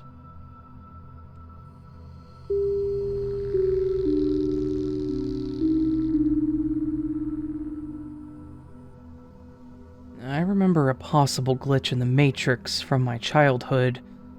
I was about 6 or 7 years old back then, and to be honest, to this day, I'm not sure if what happened was some kind of paranormal event, or my imagination and perception playing tricks on me. But to me, that's what makes this even more uncanny. The not being sure. As a kid, I used to go to these mountain trips with my father, brother, and uncle's family. Since my memory of that trip is pretty blurry, I don't remember where it happened or what was that place, but I remember how it looked.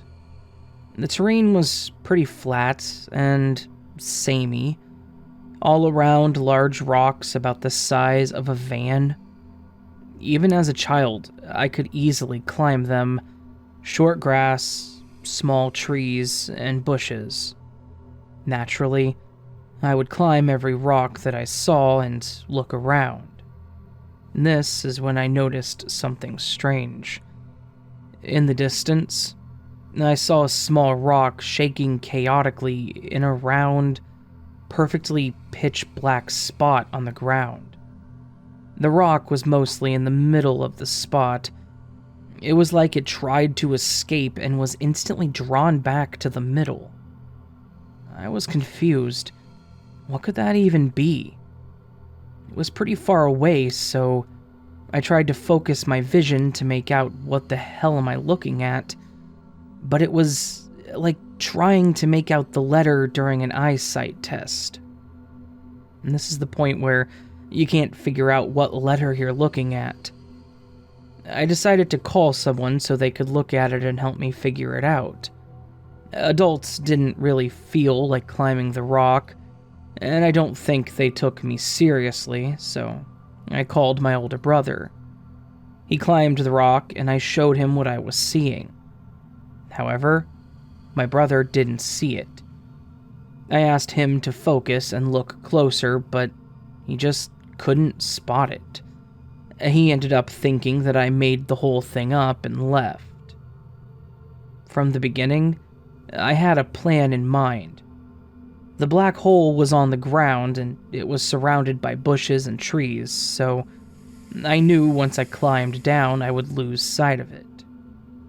So I decided to remember the general direction of that shaking rock, climb down, and go there. But I didn't want to execute this plan. Somehow, I knew. Once I lost sight of that rock, I'll never see it again.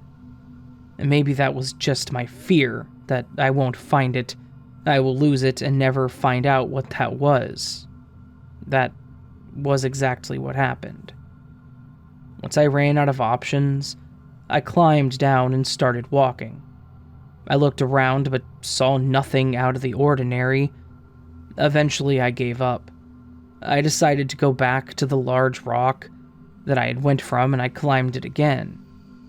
Once I did that, I looked for that shaking rock, and it was gone. I no longer saw it. I still remember the feeling of confusion and disappointment, the feeling of knowing that I will have to let go, and I will never know the truth behind that shaking rock. The only thing I could do was just forget about it. But the memory of this event has stayed with me to this day.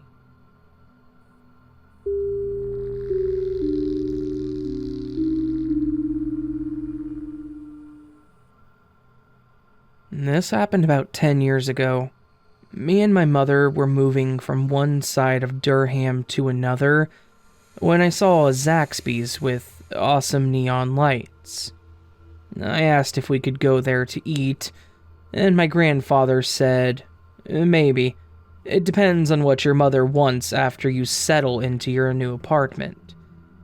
2 weeks go by, and I ask if we could check out that Zaxby's in the shopping center. Everybody agreed, and we took off. Except, when we arrived, it wasn't there. Instead, it was an abandoned Fuddruckers. I and everybody else was confused. I was shocked. I could have swore that I saw it, because I remembered seeing it almost every day. And to make this more spooky, my aunt checked as much as she could in its location and found out it was never built in that shopping center. And last, another month goes by and my grandparents had no memory of commenting on going there. I now personally believe that I somehow merged with the parallel Earth where Fuddruckers instead of Zaxby's was built in that location, but I have a clear memory of it sitting next door to the Fuddruckers, and Fuddruckers was open.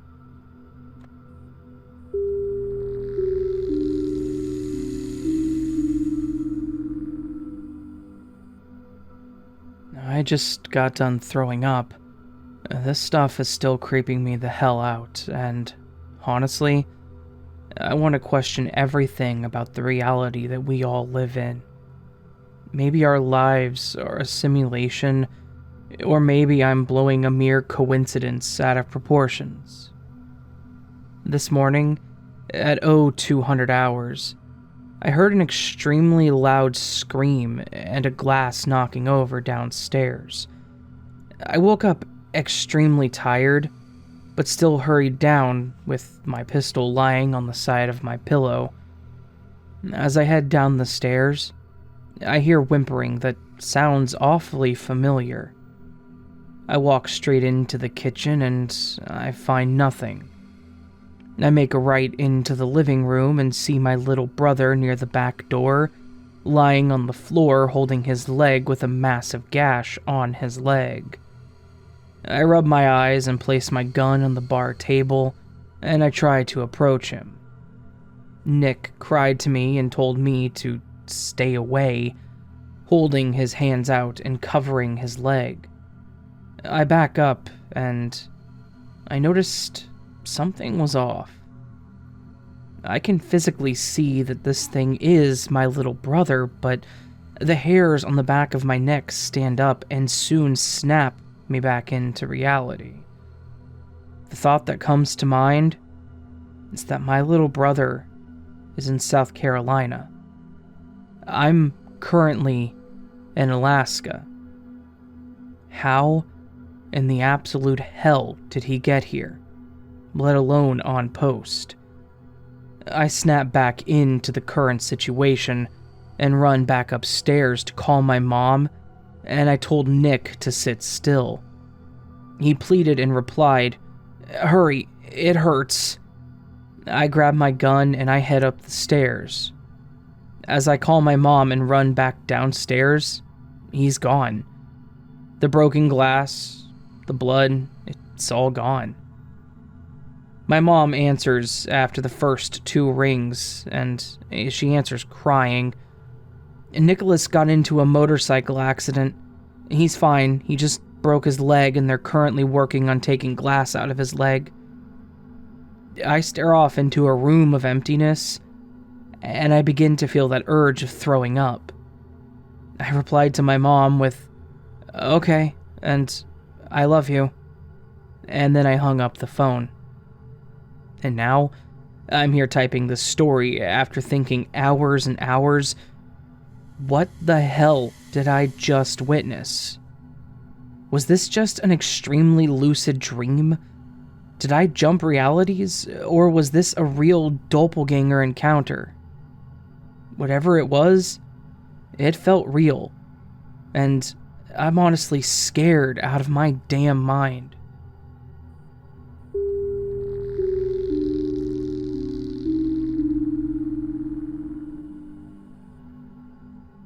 I live in a suburb north of a small city.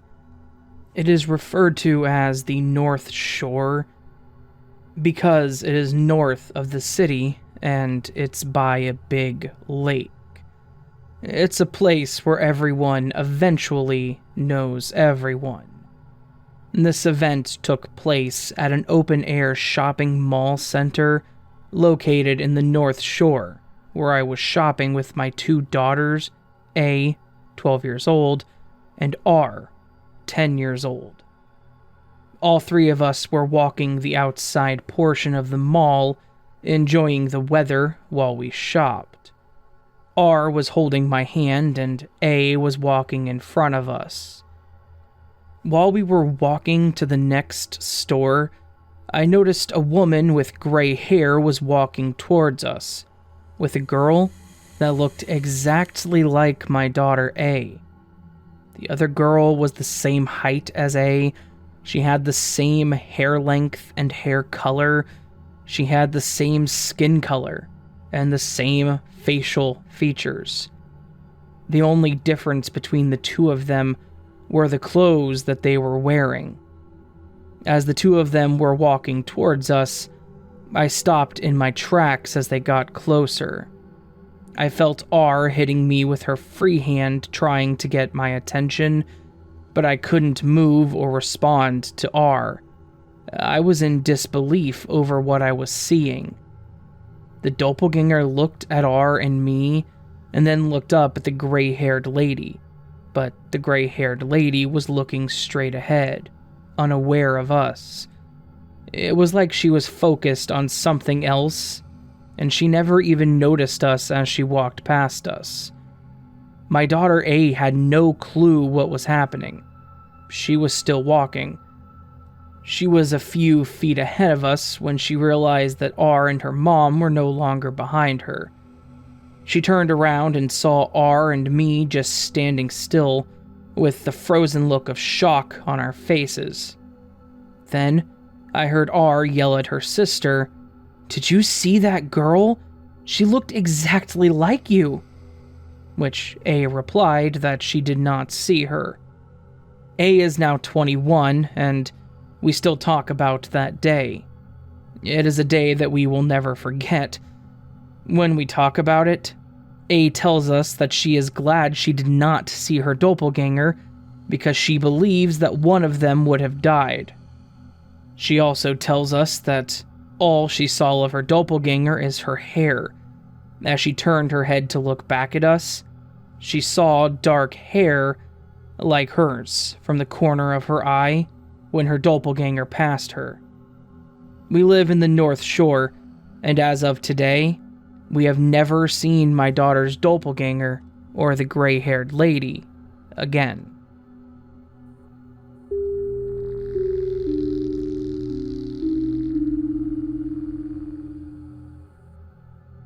This happened back in December of 2019, while I was at my work-study job in my college's biology department. There were a series of talks being given every week on a different biology topic, and one of my weekly tasks was to print out flyers advertising the talks and hang them up next to the elevators on a number of floors, including floors 4, 8, and 10. On one such occasion, I got into the elevator on floor 8 and hit the button on the right-hand panel to go up to floor 10. I saw the button for 10 light up, and I distinctly felt the elevator rise. The ride was less than 30 seconds. I'd taken the elevator between these floors multiple times at this point, so I had a sense for how long it typically took to get from floor 8 to floor 10. When I got out of the elevator, I saw that week's flyers were already taped to the wall next to the call button, which confused me since I had only one flyer left, and I knew I hadn't been to floor 10 yet. Then I noticed the floor number sign said 4. Somehow, even though I know for a fact that I'd pressed 10 and felt the elevator rise, I had ended up 4 floors down. This particular building was also separate from the main building. It was mostly labs and a gym on the ground floor, so although it's possible someone could have called the elevator and then walked away, there wasn't a high chance of that since the upper floors were not heavily trafficked. Despite having read half a dozen elevator horror stories, I got back into that same elevator to go up to floor 10. The elevator stopped on floor 8 again to let a couple people on, and as the elevator continued up, I paid close attention to how long it took to go up to 10. It was definitely not as long as it took to go from floor 4 to floor 8. I asked my boss if she knew whether the elevators were all functioning correctly, and she confirmed that, as far as she knew, they were. I'd never had any issues with this elevator in the past, and I never did after this incident. Nor did it ever go out of service or have any mechanical issues for the rest of the time that I worked there.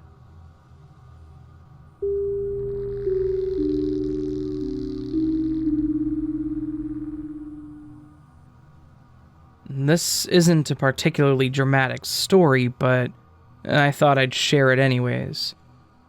So, every Saturday, my dad and I go shopping. I was still in bed on my phone when my mom came in to tell me to get ready, as my dad would be back soon to pick me up as he was running some errands in town. So, I start getting dressed and also feed my goldfish. I have one disabled goldfish that actually needs to be hand-fed, and another fish who will only eat crunched-up food, so it actually takes me a while to feed them. As I'm feeding my fish, I see my dad's gray car pull up in our driveway, and I know it's him because he's in the driver's side seat wearing his bright orange parka jacket, which is quite distinctive. I think to myself, damn it, I really need to hurry up, because if my dad comes up to my room, he'll find me still half-dressed, hand-feeding my fish, and not ready at all, like I promised. Finally, I finish feeding my fish and getting dressed, and still no sign of my dad. So, I assume he was in the car on his phone. I see my mom watching TV in the living room, and I also hear someone in the kitchen. So I figured it's my dad checking the mail or making coffee, so I grab my mask and put on my coat. I'm still in my bedroom when my phone rings, and it's my dad calling. I get mildly annoyed because if my dad is in the kitchen downstairs, why can't he just come up to my room to tell me to come down or just call out to me? I distinctly thought this. Still, I pick up anyway, assuming he's in the kitchen, and he tells me he's about 10 minutes away in his car. That's when I realize my dad hasn't actually come back yet. But I was sure that I saw him pull in, and also heard movement in the kitchen that wasn't me, my mom, or our dogs because we were all upstairs. Finally, my dad arrives, and I see he's wearing his orange parka like I saw originally. I asked him about it, and he said he only just came back, and he hasn't made 2 trips back to our house, so I guess it must have been a glitch.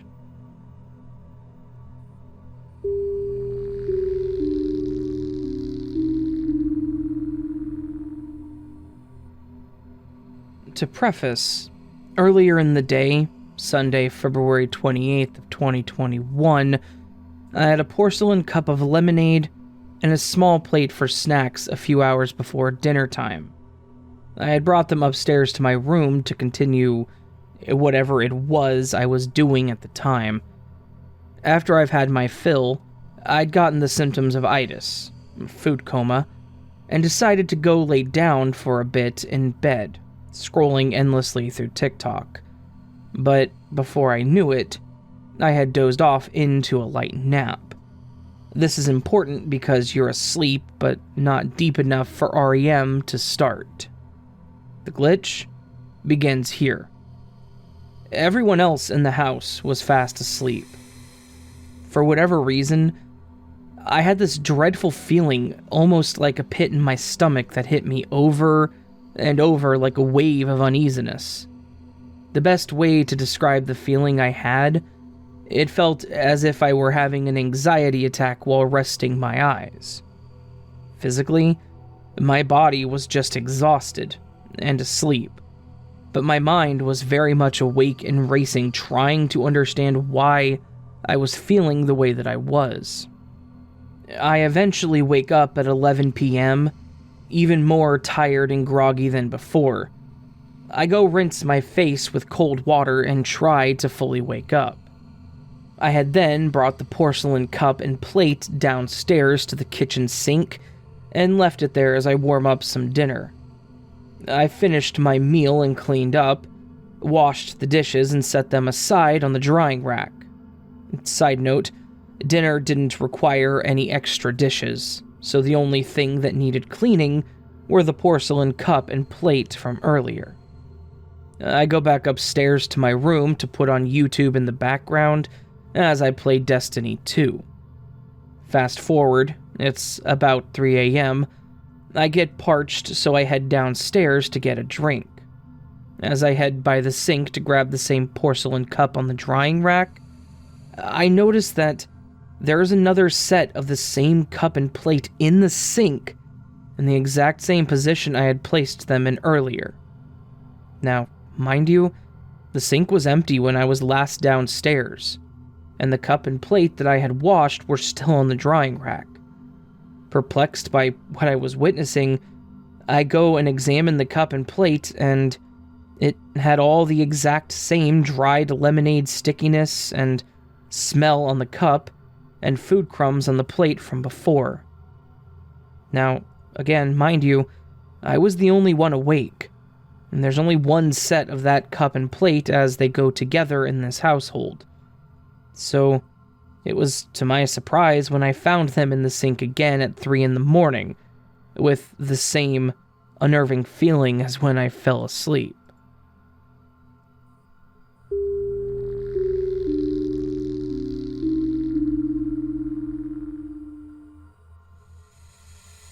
A certain time ago, I had an experience I described to my friends as a literal glitch in the Matrix. I was shopping in one of those large area furniture stores. They're basically one big maze full of various stuff, and that particular one felt especially overloaded. I was there with my mom and we were looking at some nice shelves, frequently distracted by other things found on our way. The store has just one floor, which you have to use an escalator to get to. We explored the ground floor in a short amount of time, as there was mainly some smaller stuff like plates or pillows. We spent most of our time on the first floor, as I said, distracted by anything more or less interesting we found on our way throughout the furniture maze. At one moment, I began to feel kind of dizzy while being there, to the point where I had to sit down so I wouldn't faint. It didn't last long as we continued exploring. I noticed an escalator that was going up nearby. I asked my mom if there was a second floor, and she responded that she didn't know, and was also surprised to see the escalator. I asked which floor we were on, and as we looked around, it turned out that we were on the ground floor, and the escalator was simply leading to the only one floor above. The thing is, I don't recall using an escalator to go down, and neither does my mom. We were using it only once, when going up after having explored the first, most loaded floor, and we both had no recollection of going downstairs whatsoever. There wasn't any other way to go down either, and no simple stairs in the store. At least not in the main area that we had been in the whole time. There were no elevators, no slopes. We were equally confused how we ended up on the lower floor, even though we were sure it was the upper one all along. We found that odd, like a real glitch in the Matrix, which caused us to move down at some point without us noticing. The other strange factor was how much time had actually passed in comparison of what I felt. It started to get dark outside, and turned out that we spent a few hours going around the store, while it felt to me that it might have only been an hour, nothing more. I still wonder what happened, and how anyone could explain it, but nothing rational comes to mind.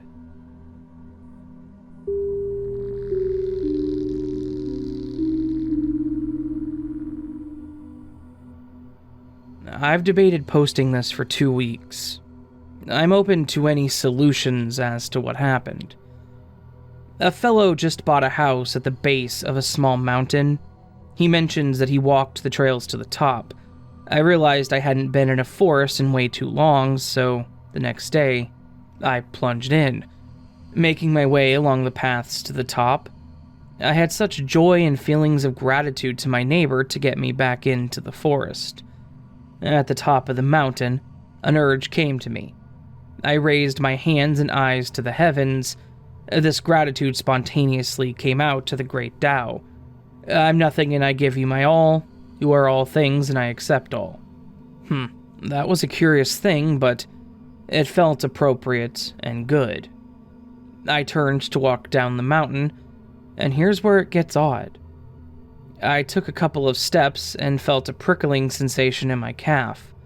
I thought I'd caught some burr or some pricklers, but realized the pain was coming from inside my jeans and between my long underwear.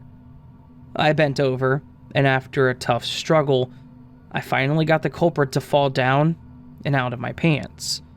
It was a dried pine tree branch about the size of my finger. Okay, that was a bit odd. I don't know how it got up there, but no big deal. I take another step or two, and instantly feel and realize there's another one, in the same spot. Once again, I bend down and try to shake it out. It's not easy. Between the long underwear and the tight jeans, it was snug.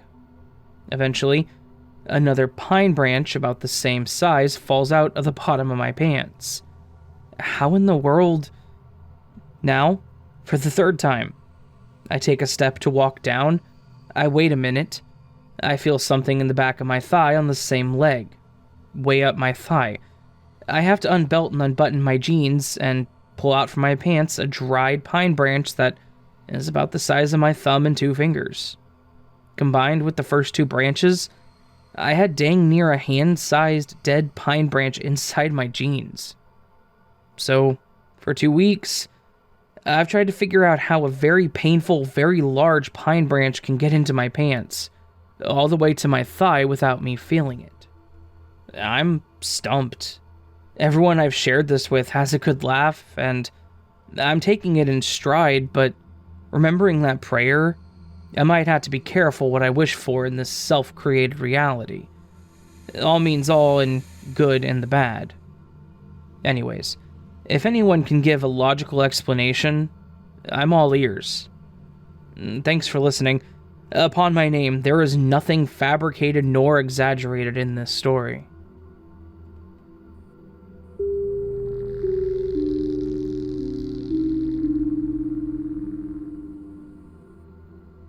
My apartment complex has a water machine in the laundromat, right next to the line of washers. I brought 2 jugs and their caps to refill. While I'm filling one, the cap on the other jug will be sat on top of the washer to my right. Well, I'm filling the second jug. The first is full and the cap is on. To my right, I have the second jug's cap in my hand. It's kind of wet because the machine isn't particularly gentle, and the second jug is being filled. I drop the cap, curse, watch it land top down by the corner of the washer. The floor there is splotchy like there used to be carpet. It lands in the top right corner of a light spot. I look at it and sigh because I don't want to have to bend over for it. I do it anyways, because otherwise the jug will spill while I'm walking home with it. I wipe my hand off, remember grunting and squeezing my eyes shut while I picked it up, and then placed it on the washer. A moment later, the jug is full, and I pick the cap up off the washer and screw it on, pull the jug out, and as I'm reaching for the other, I notice the cap is still on the floor, top down, on the top right corner of that splotch, right by the corner of the washer. I look at the jug, still capped in my hand, just dumbfounded. I look back and forth between the cap I screwed on and the floor cap. Reasonably, I must have just picked up a different cap somehow. I closed my eyes, just whining about my back because I knew where the cap was already. Barring glitches in the Matrix, this is the only sound explanation. But I stared this cap down with misery and contemplation. I really didn't want to bend over and pick it up, and for a few moments, I truly just looked at it while the jug filled next to me. I got a really good look at the floor all around it. It was in the exact position it was in, and I can see it now. I had my cap, so I just went home, weirded out. I don't know when it happened, but one of my jugs is missing a cap now. I don't know if that has anything to do with it.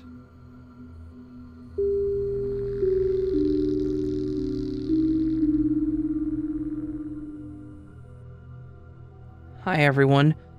I've never read anything about this sun flickering thing. Honestly, that's the best way that I can put it. I just found this subreddit and I want to understand more about this phenomenon. Is it real? A hallucination? I don't know. Have you ever noticed a sudden flicker in the light, as if you blinked so unconsciously that you caught yourself by surprise? That's kinda what it feels like. When experiencing it alone, I always thought it was a sudden eye blink that I didn't see coming because I was so focused on whatever I was looking at. But there was one time where I wasn't the only person who experienced it. Me and some friends were having lunch together. The entire place was lit only by sunlight, when suddenly, everything was void of light for a fraction of a second, and then went back to normal.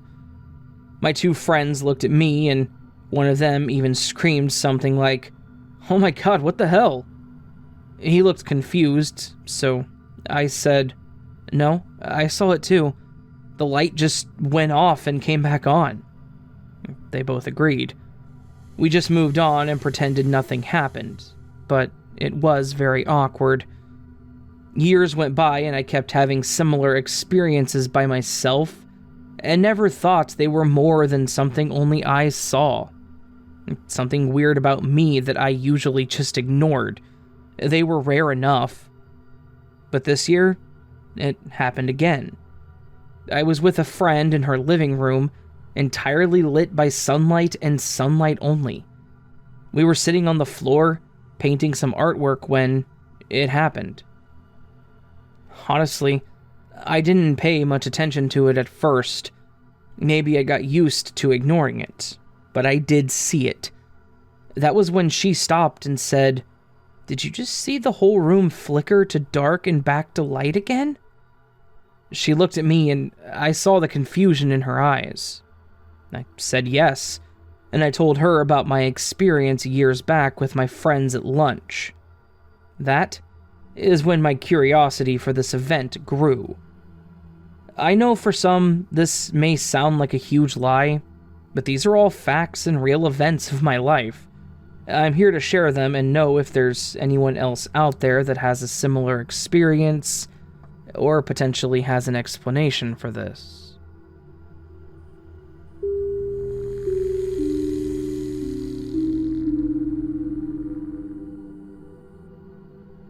I work at an Amazon warehouse, and I constantly will have to scan or count products that I either think about or look up to order. There have been many times I was breaking down at work and the product I scanned helped me interrupt invasive thought cycles. One time, I was freaking out, sobbing at my station while scanning products, and the screen shows a book called Breathe. My dad always used to remind me to breathe whenever I would have a panic attack or break down, and I can't remember exactly what thought went through my head, but I was just crying out to God, feeling desperate. I put the item in the tote and took some deep breaths. A couple examples of the foresight are: one day, I scanned a movie called Speed, and I thought to myself, "Oh, I wonder if that was the movie that my friend showed me." And I read the description on the back. It wasn't the movie I had watched with my friend, so then I kept wondering what the title of the movie was called. And I thought about messaging my friend on my break to ask him, but then I ended up scanning the exact movie. It was Crash.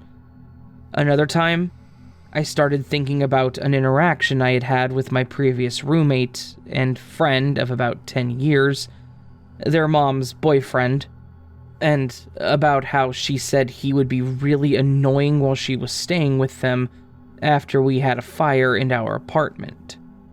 His name is Bernie. Not even a minute after I started thinking about him, I scan a movie called Bernie and the Dolphins, or something like that. On Saturday, the last day that I worked, I had to scan these miniature paper baking cups.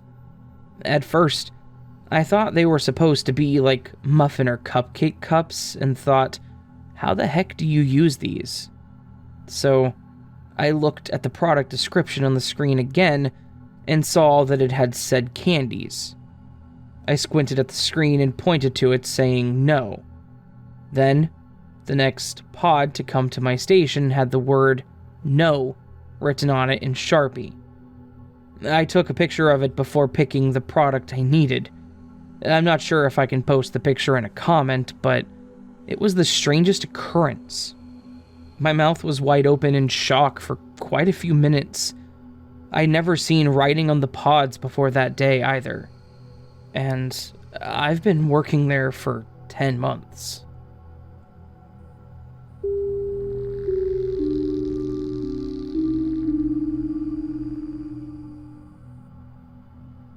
Little short backstory.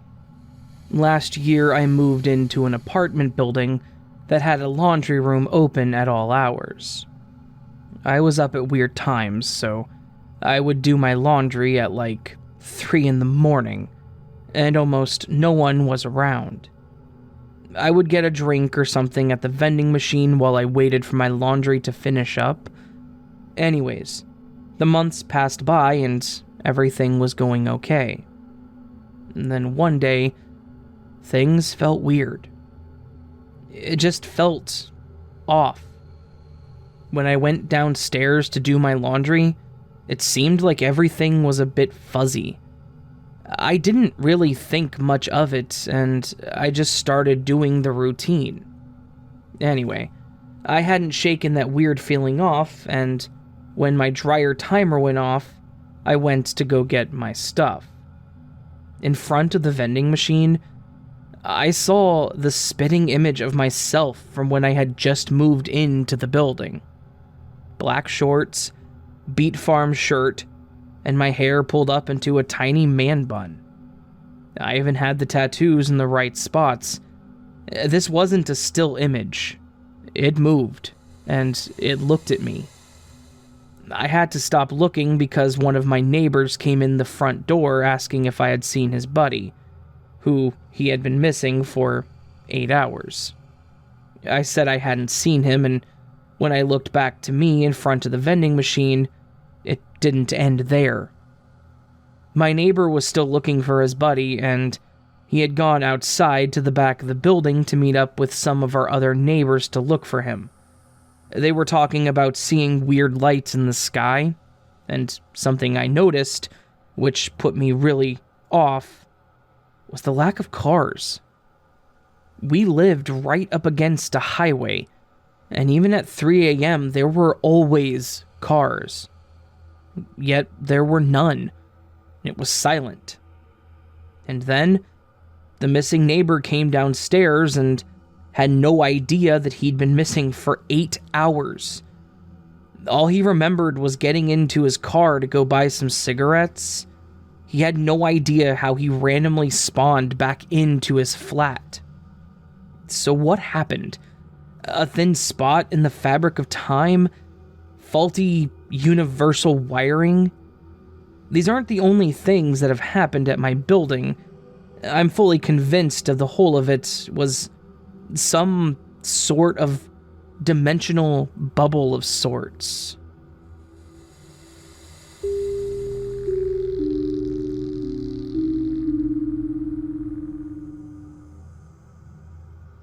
Last year, I lived in a rental house where we each had a bedroom and bathroom, but had to share a kitchen and living room with the other tenants. I often ate in the bedroom for convenience reasons. That day I was eating, and suddenly I had to go to the bathroom. Accidentally, I took my fork to the bathroom, but because I was so desperate to pee, I still did what I had to do while holding the fork. While putting my pants back on, I accidentally dropped my fork. I heard the sound of metal clashing with the tile floor, but ignored it because I had to put my pants back on and wash my hands first. My bathroom only contained a shower and toilet unit. There were no other objects on the floor because I put everything on the upper wall cupboard.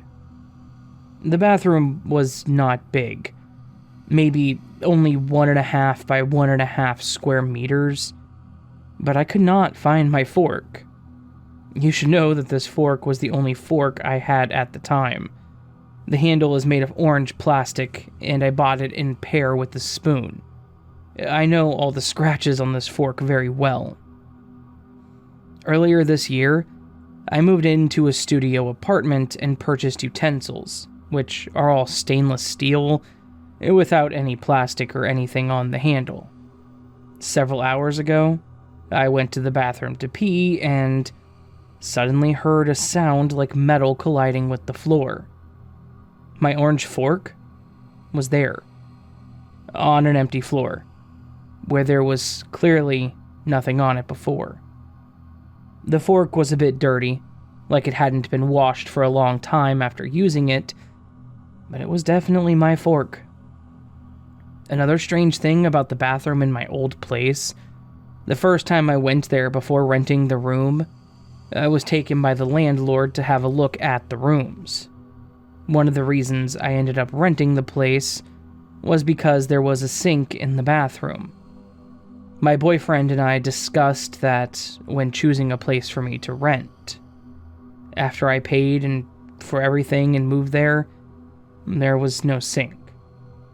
I asked another tenant who rented longer than me, and he said all the rooms there were identical, and no one has a sink in their bathroom. I thought I saw it wrong, until one day my boyfriend said he saw there was a sink in the bathroom when we first went there, but it didn't exist a week later. Either we both saw it wrong, or there was something strange about that bathroom.